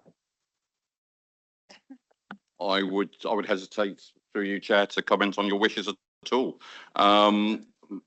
My understanding is there is a government consultation on the ability to use online meetings for decision making, as we were able to do in COVID. I am supportive of that as an approach for some meetings, though I do think for something like a full council, I think having people in person is hugely helpful. But how helpful it is that if you can't make it, you can dial in and you can follow the debate, and if you do need to contribute, that you can. We now have the technology, and so we can facilitate that, and I don't see any reason why that should be held up any further. But it's not a decision for this council, it's a decision for primary legislation, which lies with the Ministry of Local Government, Housing and Communities. Leader, I just wanted to say I'm glad that you support that, because I think for many people who work and who live in different distances, this is pretty awful trying to get from one side of Somerset to the other, and especially in a legless situation, even more so. But thank you so much. We're disturbed to hear you're in a legless situation, Councillor Slocum, and we hope that will be resolved shortly. Simon Carswell. Thank you, Chair. Just a small point. A councillor opposite was quoting percentages. I think he needs some help, and I'm quite happy to help him calculate percentages in the future, because 18,000 as a proportion of 463,000 is 3.9%, not 0.038%, because he's forgotten to times the figure by 100.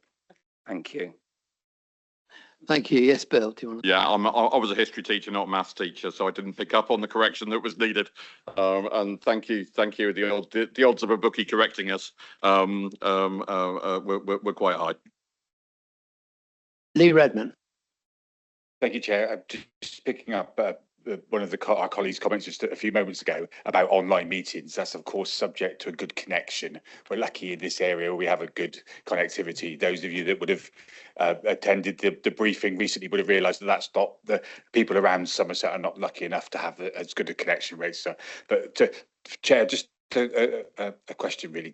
I welcome the leader's comments in relation to paragraph 4 and paragraph 5, specifically talking about scrutiny and the good work that scrutiny does. But forgive me, I just like to, the bit that's missing there that I think would add extra value to scrutiny is the fact in policy development.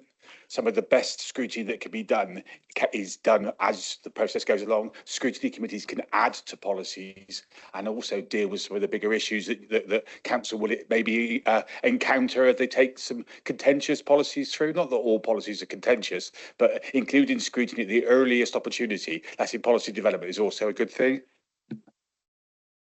Yeah, thank you for the points well made as always. And Councillor Redmond is a passionate advocate of scrutiny, Mr. Chairman, and I concur with his views. However, very well aware that there is a scrutiny review going on at the moment. I wouldn't want to leap to a conclusion before the review. So let's let the review come to its conclusion, go through scrutiny, and then we'll get to whatever position it is. And your point's well made on policy development. The earliest there's engagement, the better. Henry Hobhouse and then Mandy Chilcott, then we'll move on. Well, excuse me, Mr. Chairman.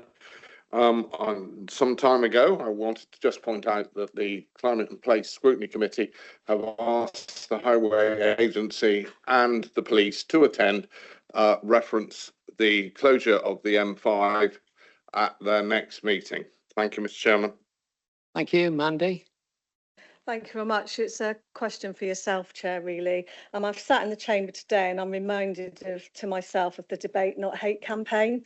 I've heard a lot of shaming of councillors here today, and I think we should all be able to speak freely and ask questions freely, and it shouldn't be for others in the chamber to put others down for doing that, and I'll leave it there, Chair. Thank you. Thank you. Right, I think that was all the questions we had. Sorry. Well, how I'm thinking of your staff in this very hot weather. We think of them in the winter trying to keep all the people in care homes warm, but equally it's a real big difficulty sometimes to keep people cool, refreshed and feeling well, because after too much sunshine, older people can feel, I'm sure Graham Oakes is nodding like mad, older people feel very wearied after a very hot day like today. So I just want to share that, because we forget, winter seems the worst time, but actually for older people, the summer can be just as difficult. Thank you. Could I recommend that we progress this meeting speedily so that we can give Councillor Barr time to attend the drop-in centre that's happening in Wellington this afternoon, and I think it finishes at 7. Point of order, Chair. I'm really sorry, but respect is one of our Nolan's principles. We are not getting it in the chamber this evening. Okay. We've now come to the end of the questions in that section. So if we can move on now to agenda 19, which is the annual report, the lead member for HR, transformation and localities, Theo. Thank you very much, Chair. I join colleagues in congratulating yourself and your deputy on the re-election to the positions that you did hold and now hold.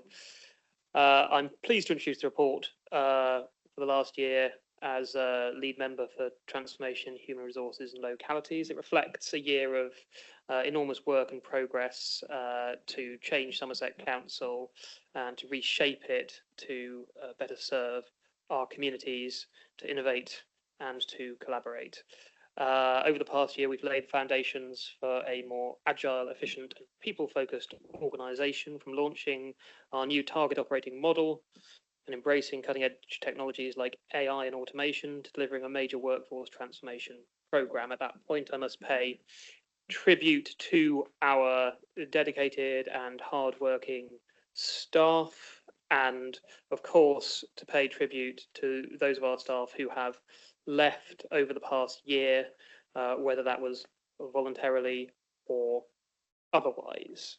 The work that we have done has enabled us to reduce our budget gap to the tune of £34 million, and that is an incredibly important part of how we are going to balance our budget in future years.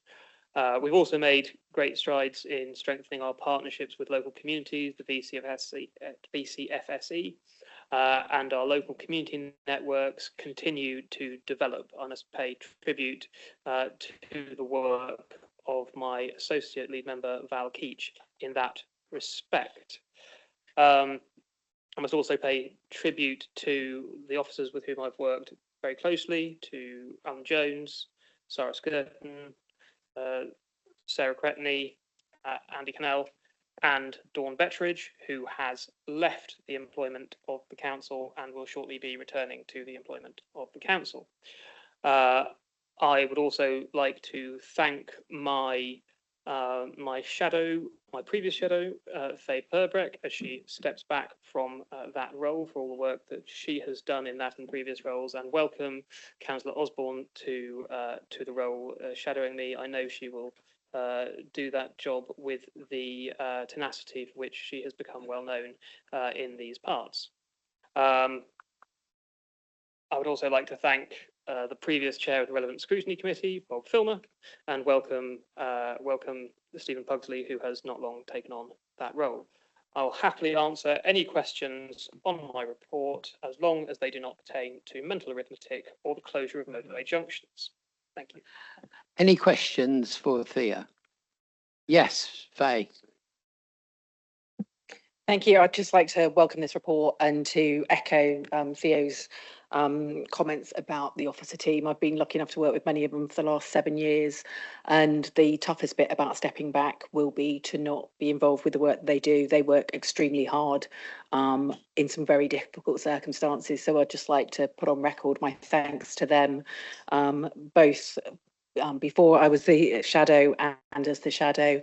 I know that Sue will hold Theo to account and will make sure that the scrutiny that is needed coming forward will be forthcoming.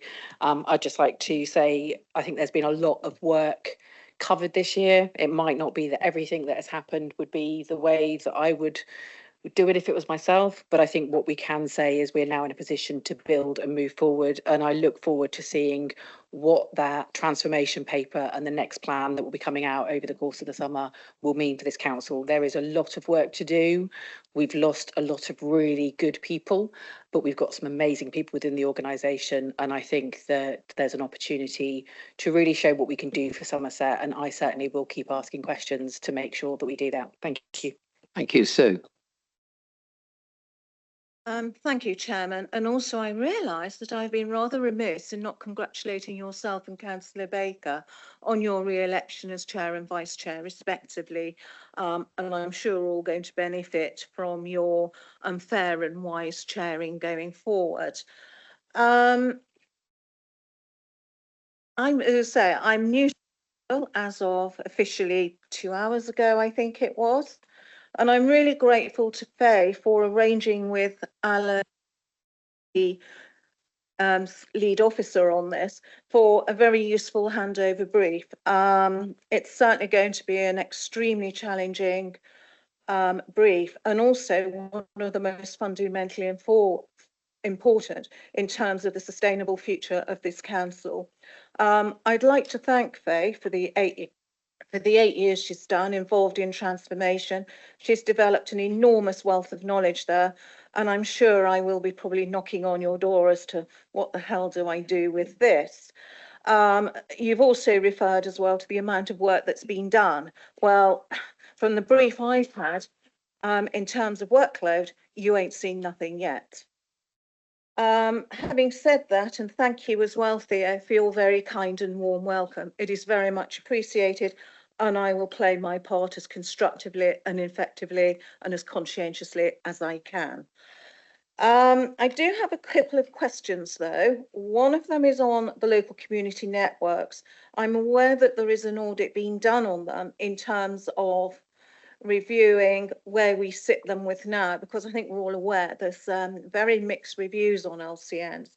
Some I think have worked very well, some perhaps not so well. So I'd like to know when that when that audit is going to come forward and to which scrutiny, or is it just all going to go to audit? There may be a role here for corporate and resources to give it that wider angle than just totally focusing on the financial aspect. Do you want my questions one at a time? I haven't got that there. Do them all, please. Okay, my second question is on ICT, because that's going to be a huge part of this. It's a major part. But yet coming to audit tomorrow, there is a report from the internal auditor, a progress report, and there are some concerns around ICT. So I was wondering how that was going to impact and possibly play out on how we drive this going forward. My second question is on city, town and parish engagement. One of the things that was talked about last year was the parish charter. And I know it was raised at the parish council last year, and there wasn't an awful lot of information coming forward. So what I'd like to know is, where are we with it now? When is the draft of this charter going to come out? Is it going to be for consultation by the parish councils? And then when is it finally going to be endorsed and adopted? And the final one is on the local Devo forthcoming paper. And looking at devolution going forward, we've done some very big town deals. We also set up a fund last year, I think there was about £600,000 in, which was to help councils to pay for things like legal and any technical advice they may need in order to forward these deals and do due diligence. How much is actually now left in that kitty, and will those funds be available for smaller town and parish councils who may well have much more modest requirements, but nevertheless they are still just as important to those communities, even though they might not be so large? Thank you, and I look forward to working with all the transformation and localities teams. Theo. Thank you very much, Sue. I'm not sure when the report is coming to the audit committee, although I believe it is imminent. I don't know if anyone has a better handle on the forward programme for that committee. I don't think there's a current plan to bring it to the Corporate and Resources Scrutiny Committee, though I'm perfectly happy to discuss that with the chair. We are committed to doing a fuller review of both LCNs and our localities work, which of course will come to the Scrutiny Committee further down the line. I gather that the actions which are being looked at tomorrow at the Audit Committee in relation to ICT have been addressed, and this will be have been resolved, in fact, and that will be reflected. The parish charter is a piece of work which is incredibly important and will not be rushed, but I think it needs to be given higher priority. My biggest concern with that is that whatever is agreed by Somerset Council has the full buy-in of city, town and parish councils across Somerset. So absolutely will be something that needs a considerable amount of consultation to make sure it is a truly meaningful document. On the point about devolution, I hope that the paper is either published or will be published imminently, because it's going to the Scrutiny Committee on the 28th, which is next Wednesday. I think Councillor Lation may have a better handle on how much of the £600,000 has been spent. I don't know if she does or not, but there is still money there which is being used, for example, for the recruitment of a dedicated local devolution lead, which we're in the process of at the moment. Bob Filmer. Thank you. A couple of questions on LCNs, which you partly have addressed, I think, as in your first answer. It was really just in terms of, you mentioned in the report, key themes that have been emerging, and certainly in the areas that I cover, highways is definitely one of those, but there's been some very useful work done on working parties and working groups with parishes and the council. I just wanted to know how we're learning from those and how we're sharing that best practice across the rest of the LCNs, because I think there's a lot of good that can be spread. and I don't know how that's actually working between LCNs at the moment. And the second question was in terms of engagement. Some of the smaller parishes I've noticed have been rather drifting away, and some of our larger parishes are now actively leaving LCNs. So how are we looking to address that issue? Thank you very much. I feared for a minute we were going to get onto the closure of motorway junctions, but you managed to avoid that. Thank you very much. Point of order, can we put a mic a bit closer? There's some here struggling. Not sure the placement of microphones is actually reflected in the Constitution, but I will move the microphone closer. Yes. So we look to spread best practice through the LCNs through a combination of the LCN chairs days, which take place through the work between the LCN link officers and that team, and through the work which is done in the services themselves, such as highways. But it's a really good point that we do need to look at how we can make sure where there are areas of good practice, that those are properly reflected across those three streams. And we'll look at how we can improve that and whether it needs to be reflected in the review, but obviously there are things that need to be done out with the review. In terms of the engagement, I think, once again, coming back to that review, which is imminent, I think there's a really important bit of work to be done with the parishes to identify the ones which are taking part, what they think is valuable, what's working, the ones who aren't, and why that is. And I think we'll have to make sure that comes through in that report too. Thank you, Theo. Finally, Marcus Barr. Yeah, thank you, Chair. I just want to pick up on a point that Councillor Osborne said about LCNs. For us in Wellington, I don't think we don't get much benefit out of it as a Wellington Town Council, and I guess this is right across the board with like Yeovil and the bigger councils, because we can actually self-sufficient ourselves. Would the money not be better spent by getting rid of LCNs and actually giving the money directly to parish councils like West Buckland, like Witherscombe? You could get rid of all the numbo jumbo meetings, paying people to have a talking shops, but there is no money in the budget for any parish council. They have to find their own budget. I would personally like to get rid of LCNs and actually give the money directly to the parish councils. If it's costing £1 million a year, you could spend that £1 million giving it actually to parish councils where they could actually put the money on frontline services instead of wasting the money behind the scenes. I know it's going to upset somebody. And one other thing, I've always been respectful to everybody in this chamber. I've never, ever called anyone out. And I think there is some fear in this room today. I've never been called out so many times in one day. So I must be popular at the moment. But anyway, thank you, Chair. And I will always respect everybody in this room. Thank you, Chair. Can I come back to Theo, just to comment? But I think we're getting into a debate on LCNs at the moment, which I think there is a review going on. So that needs to take place, but I'll let Theo come back in. Just to say that Councillor Barr's comments are noted. I would say that the money which is spent on LCNs is almost entirely on the incredibly dedicated staff team who do fantastic work. Part of their role is that liaison with city, town and parish councils and with partners across the board, not just through LCN meetings, but they do facilitate the LCN meetings. They facilitate the Highways Working Group meetings, which I think are hugely valuable. So I take Councillor Barr's point, but I still think there is merit in the project. Thank you very much. We're asked to note that report. I have to obviously bring in that we're coming up to the hour where we need to extend. I think another half an hour for the last two should bring us to the conclusion. So if that's okay, we will move on. Item 20, which is summary of key decisions taken since the last full council. Bill Revens. Thank you. Formally tabled the key decision paper and welcome any questions. Thank you.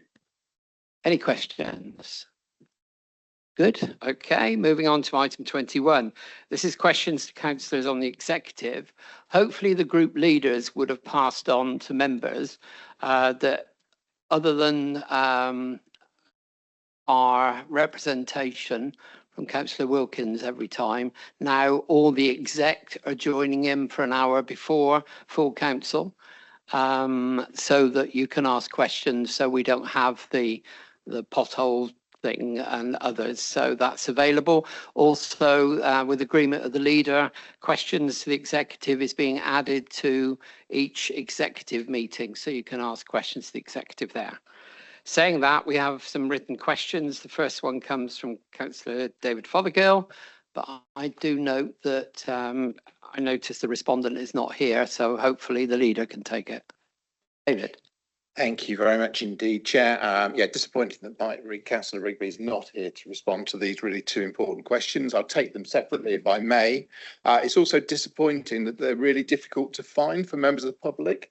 They are pre-submitted and they are listed under public questions. They're not listed as public and member questions. You really have to search for them if you're a member of the public. Can we just get that bit right in future, please? Because parish councils who are behind these questions will want to see that they're being asked. My first one relates to planning. And I'm afraid that since I filed this question, I've had a number of members from both sides of the chamber come to me and say just how much they have a problem with the same issue. And the issue is a non-response to letters, certainly to parish councils. Very large one, Creek St Michael, has written on 3 different occasions, received no response, no acknowledgement. And I just would like to know, when are we going to start be able to acknowledge letters and respond to written requests from our important partners? That's the first question. Bill, would you like to take that one? Thank you very much. Obviously, I can only respond to the question as written in front of me, and I'm reading from a script provided for another member, so I'm not over the detail, as I'm sure you'll appreciate. Officers apologise for the delays in responding to the correspondence in question 1A and are able to provide the following information with respect to the 4th of March 2025 correspondence, re 1423/002, an appeal decision APP W3330W2333294888. Sorry. The letter draws the attention of the Planning Service to conditions 19 and 20 attached by the inspectors to the appeal decision granting outline planning permission for up to 100 dwellings at land at North End Creek St Michael. The letter notes that an application 1425/002 has been made for reserved matters approval and seeks reassurance that the Planning and Highways Authority will ensure that no development at the site.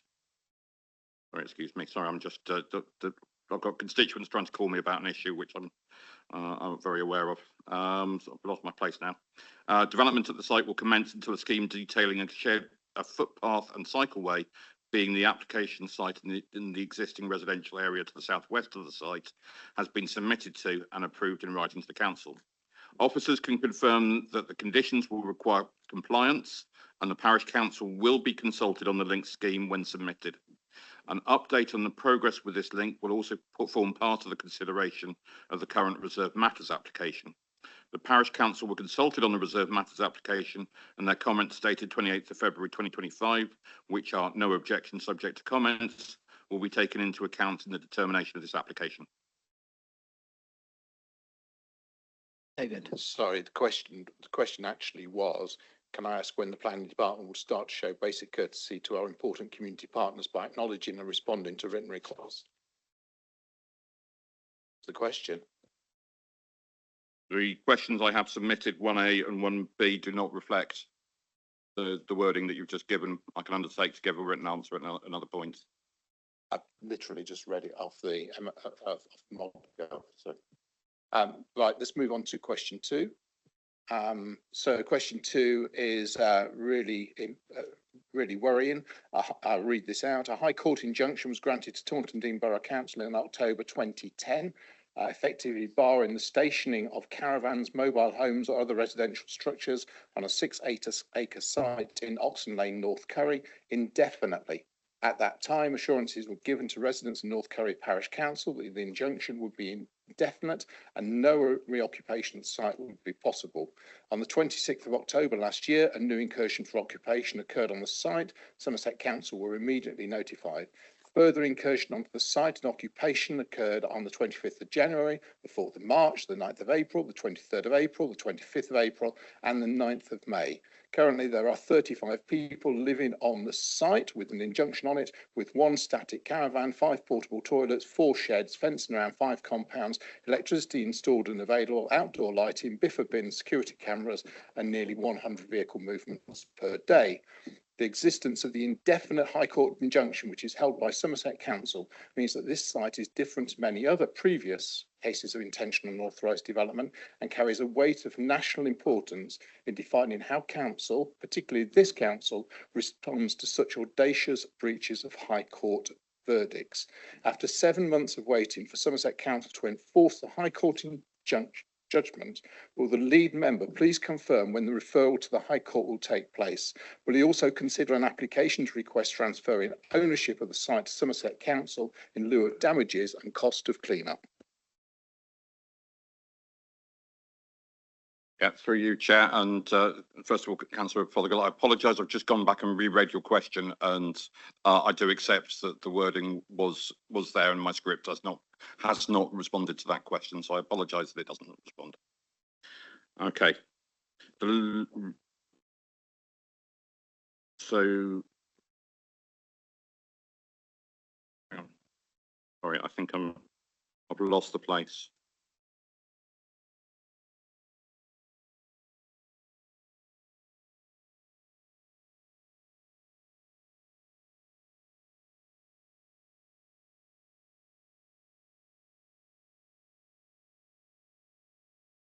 It's where. Sorry, there was a whole series of other paragraphs that were in response to your first question, so we may find the answer there. Would you be prepared to take the written answer in full while I'm just trying to cover for I'm happy to take a written answer. Thank you very much. As long as it's not internal. No, I'm literally just trying to scan through. No, I haven't appreciated the Councillor Rigby haven't made it. He did assure me he would be here. In relation to Oxon Lane, following advice from council, notice was served on the occupants of the intention to enforce the injunction. This expired at the beginning of April. Papers are now being prepared and with council for an application to be lodged by the end of this month. And I will ensure that your question is fully answered in writing. Thank you. Okay, that covers David's question. We move on to Barry Clark. Hopefully my words that I put in my first chairman's announcements may have given some background to the Ukraine situation. Thank you, Mr. Chairman. And probably the last time you'll hear this today. Congratulations to you and your Vice Chair for keeping your jobs for the year.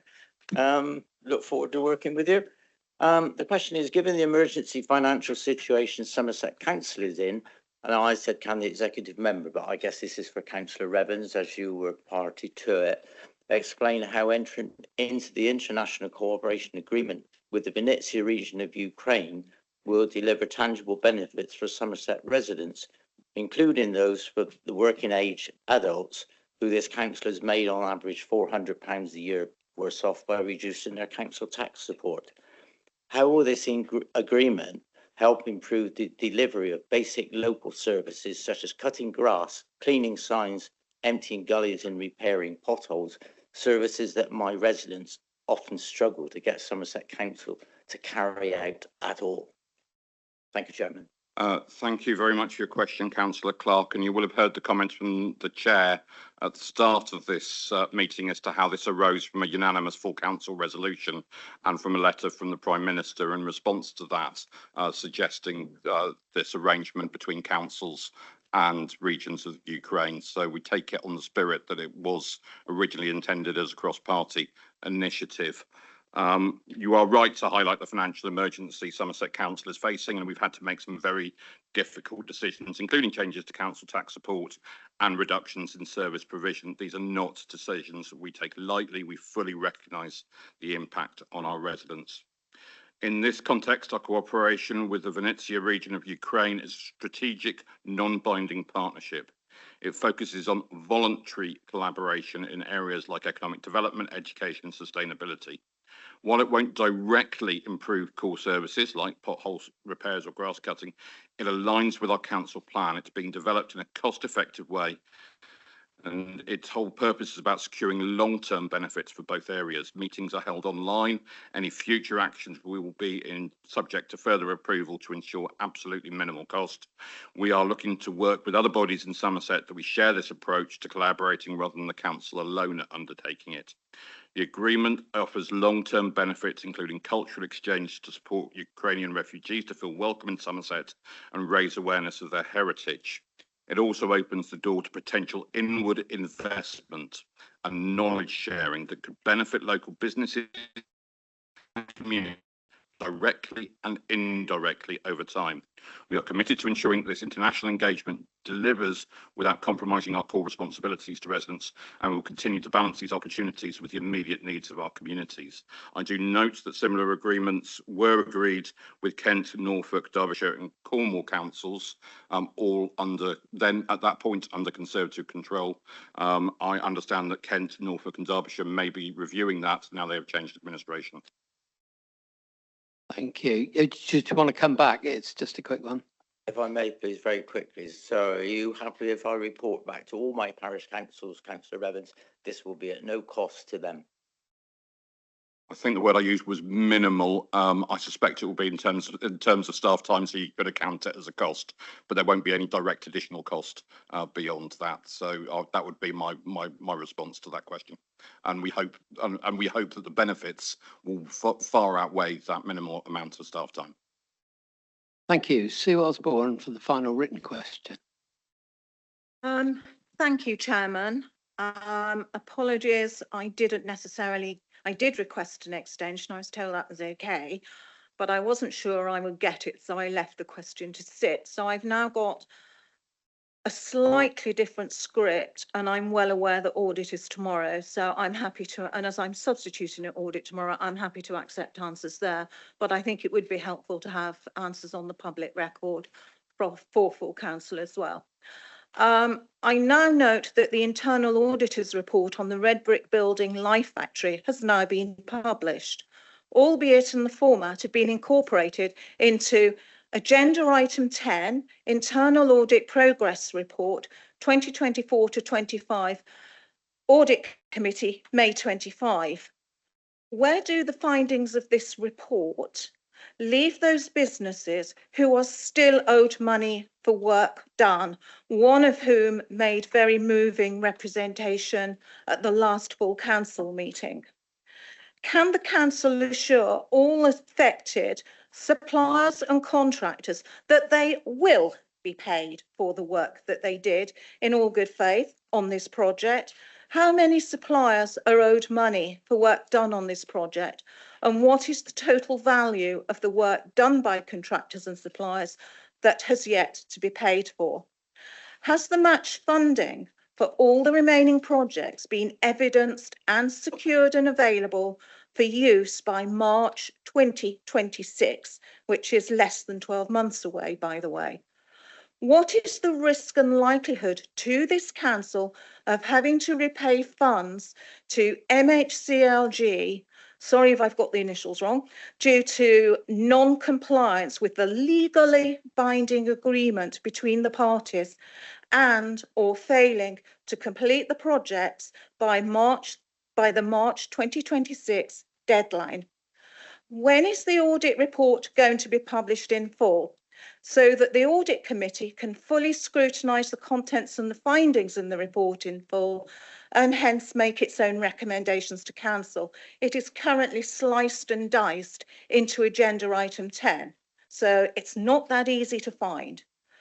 There now needs to be an inquiry into this project and the Glastonbury Town deal as a whole, to understand where governance and financial protocols, such as those that existed, went awry, and what the lessons are that can be learned from what is, frankly, a debacle.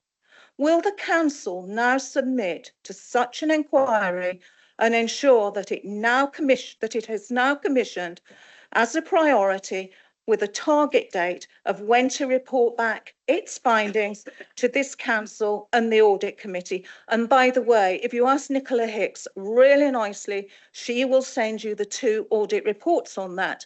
And they make, how shall I say it? They make quite concerning reading, to say the least. Liz, are you taking this one? Yeah, I will if I may, Chair. Thank you. So I should first of all point out that the full reports from South West Audit Partnership have been sent to all audit members for tomorrow, following your request that those reports be sent to you. Personally, I'm used to looking through audit reports, been doing it for years. Very happy to find it in the SWAP internal audit progress report. That's where it belongs. And I commend SWAP for their summary page that they have put within that progress report. I found it extremely helpful. So to take your question this afternoon, where you're not entirely on what is in the SWAP report for audit tomorrow, because that is about the governance of the project. But I will give you the answer that I have here, Councillor Osborne. So as you know, the council issued a public statement last week. It was a members briefing and a press release. And I do not have much more that I can add at this point. So sadly, the council cannot give any assurance to contractors of the red brick building. And we all know, of course, that nobody wants to see anyone who has undertaken work in good faith out of pocket. And this is a real concern for this council. However, the council, previously Mendip, now Somerset Council, entered into a grant funding agreement with Red Brick Building Centre Limited, and we can only provide funding within that grant funding agreement. Paying the contractors is the responsibility of Red Brick Building Centre Limited and their wholly owned subsidiary, Beckery Construction Company Limited, not the council. So in terms of a deep dive, as you're aware, we've already discussed this, that the internal audit progress report was issued as a public paper, not a confidential paper, and it will be discussed at audit tomorrow. And as we've already said, you and all members of audit committee have the full version of those reports. So the council will in due course, of course, undertake a lessons learned exercise and report that back to executive. But whilst we are already capturing learning, the full report back will have to wait until we have resolved a number of outstanding issues. So as the Somerset Council statement makes clear, we continue to work with the board of the Red Brick Building and the Glastonbury Town Deal Board, which meets on Friday of this week, to consider the next steps for this project, the project known as the Life Factory, while additional audit work to validate our claims to MHCLG continues. Thank you, Chair. And Chair, I will, of course, that answer I will have sent in writing to Councillor Osborne too. Thank you very much. That concludes the written questions. If there are no other very urgent questions that cannot be taken to the executive on the 4th of June, which I've got some hands up, which, okay, we'll start with Lee Redman. Thank you, Chair. Forgive me. I know that people are starting to get itchy, but this is a question that can't really wait because it relates to today. So I know the fostering comments made by the leader and support his wish. Sorry, my question is to the executive member for Children's Services. I note the fostering comments made by the leader and support his wish to grow our local foster carers. The amazing work they do is often understated. But as vice chair of our corporate parent board, I wanted to highlight the Children and Young People's Plan booklet that's on everyone's desk as it relates to all young people in Somerset. A great read shared here today to raise councillors' awareness. Can I ask if you agree with me that our young people are important to us and we should all, as elected members, be raising awareness to our constituents of the Somerset's need for foster carers and the wonderful young person's plan that is in front of us? Thank you. Who's going to take that? Heather? Thank you so much, Lee. I don't want to take too much time, but you know, if it was the right time of a meeting, I'd be thanking you also for your role in both in the children's scrutiny and also in the corporate parenting board. But no, this is we are very grateful that these are all here, and Lily's doing a brilliant job. It's a very good read. They're fantastic, and the best thing about this one, more than anything, is that it was compiled with the voices of 7,000 of our of children in our county.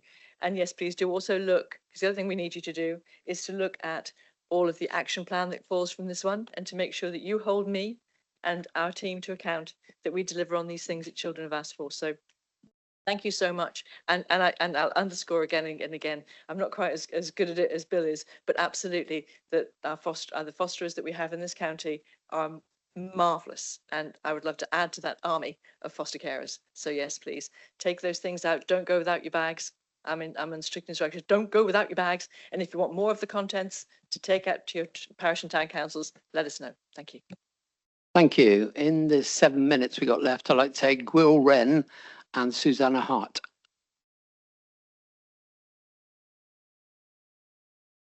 Shall I? Was it Mandy's arm, not Gwil's? Oh, it was Mandy's. Yeah. Sorry. Sorry. Shall I go first? Is that okay, Mandy? I'll try to take it, being Will Wren. I'll let you go first. If I just ask, with referring back to the Life Factory, in the instance that the government does require that we return the money because the project was not completed, who is liable to give that money back? So is it the Betcray Construction Limited or the Red Brick Company Limited, or is it Somerset Council? I'm just trying to kind of wonder what that process would be in the event that it may happen. Thank you. Chair, Yes. if I may just repeat the last sentence of the answer I gave to Councillor Osborne. It said, we continue to consider the next steps for this project while additional audit work to validate our claims to MHCLG continues.